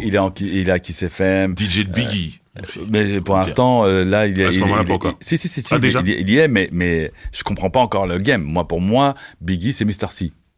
Ouais. Je savais pas qu'en fait, on pouvait avoir deux DJ. Ok. Donc, du coup, je le côtoie, je fais des allers-retours et tout. Il Mhm. me parle de Paris. Un jour, il veut venir à Paris. Je lui dis, ouais, bah, charmé, nanana. Et puis, je suis dans un mode où il me présente des gens, mais mec, j'étais en mode énervé. J'étais en mode genre, vas-y, Carrie. J'étais en mode Carrie. Moi, pour moi, j'étais Carrie. Voilà. Donc, du coup, les relations, je commençais bien à parler, mais j'ai parlé en fait en anglais. Là, j'ai vraiment appris à l'école, mais en même temps vraiment à New York. Ouais. Parce que quand t'es là-bas, en fait, c'est plus simple. C'est clair. T'es immergé dans le truc. Et du coup, il me présente. Lui, il fait partie du Flip Squad. Et je comprends qu'à un moment donné, c'est le DJ deuxième DJ de Biggie. Mhm. Et il me dit, ouais, charmé, tout ça. Bref, je fais des allers-retours. Et un jour, je reste 2 mois là-bas. Mhm. Et je dors chez lui, Brooklyn. Donc, je suis Ok. un mec de Brooklyn. Là, Tu sais, les trucs de driving où tu restes sur les marches en Ouais, attendant. ouais. Voilà, bah c'est bon, j'étais là. C'était la consécration. Qu'est-ce qu'on fait? On galère, mais on est à New York. Quoi. C'est Y a ça. pas- Brooklyn. Et puis un soir et tout, il me dit, ouais, vas-y, viens avec moi. Et je fais, ok, vas-y, on y va. Ambiance, vas-y, on va aller au studio. Et là, je vois une multitude de gens, ça buvait, ça fumait. Moi, je fumais pas à l'époque. Mais bon, bref, j'étais DJ déjà, c'est pas mal. Mhm. Gros, il me présente Biggie. Ah ouais, donc Ah bah toi, tu oui. l'as rencontré, toi. Ben oui. Ah, mais attends. Attends. Ok. Donc, c'est quoi cette ambiance? J'ai l'impression que c'est un club, en fait, le truc. Quand il te présente Biggie, Biggie l'a déjà sorti son premier album? Il a déjà sorti son premier album. Ok, wow. Ok. Il a déjà sorti son premier Ok. album, il est même carrément sur la passe du deuxième. Ok. Et en fait, moi, c'est ce que j'ai en rapport avec Biggie, c'est quand il me présente et je check, moi je suis, mais je suis pas, je sais pas comment expliquer. Tellement je vais là-bas que, Ouais. avec Lucien, avec des gens, on rencontre des artistes. Ouais, c'est un Ça y est, artiste. c'est pas la première fois que tu rencontres un gros artiste. Ouais, c'est ça. ouais, c'est pas, je Ça y suis pas choqué. Ouais, Ouais. c'est normal. Mais c'est Biggie quand même. Ouais, oui, mais c'est Biggie début. Voilà. C'est Biggie début. Ouais. C'est, Ah. je sais pas comment dire. Bref. Ouais. Et donc, du coup, pour moi, quand je vais à New York, c'est au moment de la sortie de Juicy. Moi, j'étais là, je faisais mes courses, j'entendais Juicy. Il venait de sortir, Ok. Notorious Big qui sort. J'avais un maxi déjà parti un bullshit. Ouais. Je vois que le mec perce. Ouais, c'est Biggie. Bon, ça commence à parler, gros. Ouais, mais ouais. c'est Biggie. Bon, ok, Ouais. d'accord. Ouais. Bref, il me présente. Ouais, moi, je suis quand même content, tu vois. Et il me check. Quand il me check, il fait comme ça. Il fait, ah, you the French guy. You the French guy. Je fais, ouais. Ah, donc, Ouais. Ineuf avait déjà parlé Ouais, de il toi. avait déjà Biggie. parlé et tout. Ok. Parce que en fait, je comprends après, que, en fait, pour venir, tu peux pas venir genre en mode normal, ouais. genre comme si c'était, Ah, c'est bien, on va intéressant. voir, non, il faut présenter, Ah, ouais, c'est technique. Bref. Et, ce qui m'a choqué, c'est qu'effectivement, quand le mec, il est là, ça, c'est une aventure, assez extraordinaire, c'est que, ouais, j'étais là, tu regardes, toi, tu fumes pas, tu bois pas, tu fais des tapins, le mec il est là. Puis quand il se lève et qu'il va aller au micro, tu vois, ils arrêtent toute la musique. Ils arrêtent, tout le monde arrête de danser, tout le monde arrête dans son délire. Et il y a Biggie qui s'installe et quand il rappe et tout, il fait son queutru. Et une fois qu'il termine, au moment où il repasse, la musique qui redémarre. Mais pas le truc qu'il vient d'enregistrer. La musique, comme si c'était en club. Wow, la Ouais. dinguerie, je fais choquer. Et les mecs se remettent en mode, ouais, ça reparle, les meufs. Ok. Waouh! Et Un au bout délire. de dire 10 minutes, tu fais, vas-y, fais écouter. Je suis Ah ouais, perdu, c'est moi. une autre ambiance. Moi, j'avais une ambiance IAM, Très studieuse. ouais, c'est On fait cool. son truc, Non, ouais. non, après, on fait, mais là, c'est un autre délire. Ouais, laisse tomber, c'est, La fête. bref. Et puis après, on arrive sur, l'Apollo. L'Apollo, ça c'était genre, 4 semaines ou Donc, 5 semaines plus tard. Salle mythique. Salle mythique. À Harlem. Mais New York. sauf que je comprends un truc, c'est que, en fait, on arrive super tôt. Mhm. Les débuts où je rencontre Paul Notz qui travaille avec Ineuf, mais qui va me présenter par la suite Funk Master Flex. Mhm. Mais le Flip Squad se crée déjà. Et Donc il y a c'est des un crews crew de de DJ. DJ. Et je sens qu'il y a une animosité parce qu'il y a Flex qui fait Big Dog Pitbull aussi. En même temps. Ouais, mais c'est des potes. Donc Ouais. du coup, des fois, de temps en temps, des coups de fil, ça part en couille. Mais bon, bref, moi je suis au courant de loin. Et on arrive à l'Apollo. Et c'est là que je vois effectivement que... ça, c'est une anecdote rapide avec Biggie. C'est que il y a un premier concert à 16h. Mhm. Donc on arrive. Moi, j'arrive. C'est les backstage. On est dehors. Ineuf me présente avec Paul Mobb Deep. Normal. Mobb Deep qui m'arrive genre en bas des aisselles. Et je fais, tu sais, le mythe s'éteint. J'avais le Shook Ones qui en ce moment cartonne de ouf. Et je vois des gamins. Et je fais, mais c'est qui ça? Ça c'est Mobb Deep. Oh, j'étais déçu de ouf. Je fais, ça c'est Mobb Deep ça. Ouais, je suis genre, c'est ma taille là. Moi je suis pas, j'ai la vingtaine mais quand même. J'étais choqué. Et en fait, c'est Ineuf qui va faire le DJ pour Biggie là au truc là, à l'Apollo. Et en fait, tu dois rester. Donc nous, on assiste effectivement à ce concert. Donc il y a Mobb Deep, il y a Big Daddy Kane, il y a Biggie qui est en patron. Et ça se termine vers 19. Mais je comprends qu'en fait, il y a un deuxième concert. En Juste fait, après, dans il y la a même salle, le dimanche, il y a 2 séances, comme fou, ça. comme au cinéma. Moi, en Mais France, les mêmes artistes? c'est les mêmes artistes. Alors ça, j'ai jamais vu Il y a ça. tellement de monde et que la salle est mythique Ils jouent 2 que fois. ils sont obligés de jouer 2 fois. Ils vont pas jouer genre 2 soirs d'affilée Ouais. ou nanana. C'est genre Le même jour. le même jour, à 16h, à 21h. Ok. C'est là que je comprends que je suis perturbé. Je fais, on est tellement pourris, nous, en France. Moi, déjà, on a un concert. C'est un grand C'est moment. un truc de S'ils ouf. se foutent pas de notre gueule, vas-y, ils font 40 minutes parce qu'en fait, à l'époque, Angelo achetait des showcases. Mais donc, du coup, Le mec, ça balance comme ça. mais non, c'était un business. Et du coup, on voit qu'effectivement, il y a 2, waouh. Et je me mets en mode, lui, il doit rester. Paul, il me dit, ouais, faut qu'on aille au tunnel, mais faut qu'on aille tôt, parce qu'il y en a un, bref. Donc, c'est comme ça qu'après, je me mets en ambiance avec Funk Flex. Funkmaster Flex, donc le tunnel, Et- gros club hip-hop de New York à cette époque-là. mais Et on va- Funkmaster Flex, c'est le DJ résident. Ouais, mais on va pas passer ce qu'elle a sûr, on va rester ce qu'elle va Non, faire. non, mais Et c'est du coup- juste, et du on coup- va mettre les trucs. Flex, I9, on s'entend bien, chacun fait son truc et tout. Le premier qui m'invite à mixer en radio, c'était I9. T'as mixé en radio là-bas? Oh oui, il m'avait fait dire ouais, parce qu'il savait. Sur Hot 97? Il savait que j'étais DJ, donc du coup il savait que. Mais sauf que moi, à ce moment-là, ma première fois en radio, gros, j'étais pas yimbe. Parce qu'il me dit ouais, et tout, faut que tu joues les clean versions. Ah ouais.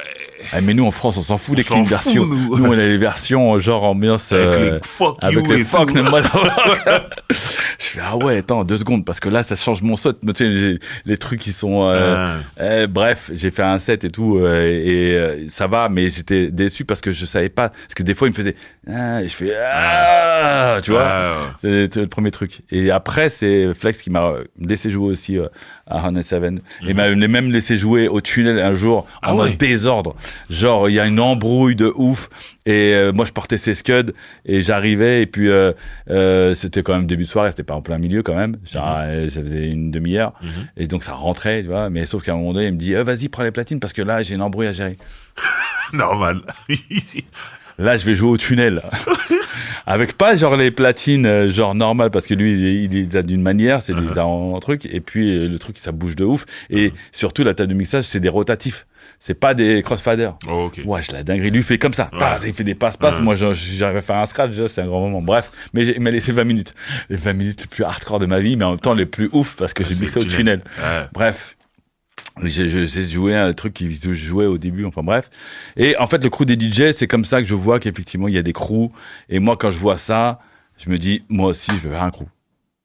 Ok. Donc, du coup, je reviens en France et je dis, vas-y, Abdel, on va faire un crew. Ouais, à l'époque, que Crazy B, parce qu'on a fait quelques DMC ensemble, c'est avec lui que j'ai arrêté les DMC, que lui l'a enchaîné. J'avais mis aussi Bertrand, LBR, parce qu'à l'époque, on était en mode vénère. Et la première formation, j'ai dit, ouais, on est obligé de mettre Dynasty. Ouais. Mais ça n'a pas duré longtemps parce que problème d'ego, problème de... Enfin bref, c'était compliqué. Et du coup, on est resté après le premier noyau. Crazy, LBR, Abdel et moi. Et après, on fera le WHG Crew deuxième partie. Mais si je me trompe pas, c'était le premier crew de DJ en France. Ouais, parce qu'en fait, après, la phase B arrive rapidement. Parce qu'en fait, tout va vite. Dès que nous, on se met en mode... Parce que il y a une envie, on voit les Invisible Scratch Pickers, c'est des crews de DJ aux États-Unis, DJ qui se font en formation DJ, nous on était plus en formation, un peu de tout, et puis après ça crée l'émulsion, et c'est comme ça qu'en fait toutes les émulsions des autres crews arrivent en France, mais je te jure il nous faudra moins 4 heures. Cut Killer nous gâte en histoire, en anecdotes. Il nous apprend des choses. Il m'apprend des choses. Donc on se retrouve tout de suite dans la deuxième partie de l'épisode disponible dès maintenant sur toutes les plateformes d'écoute.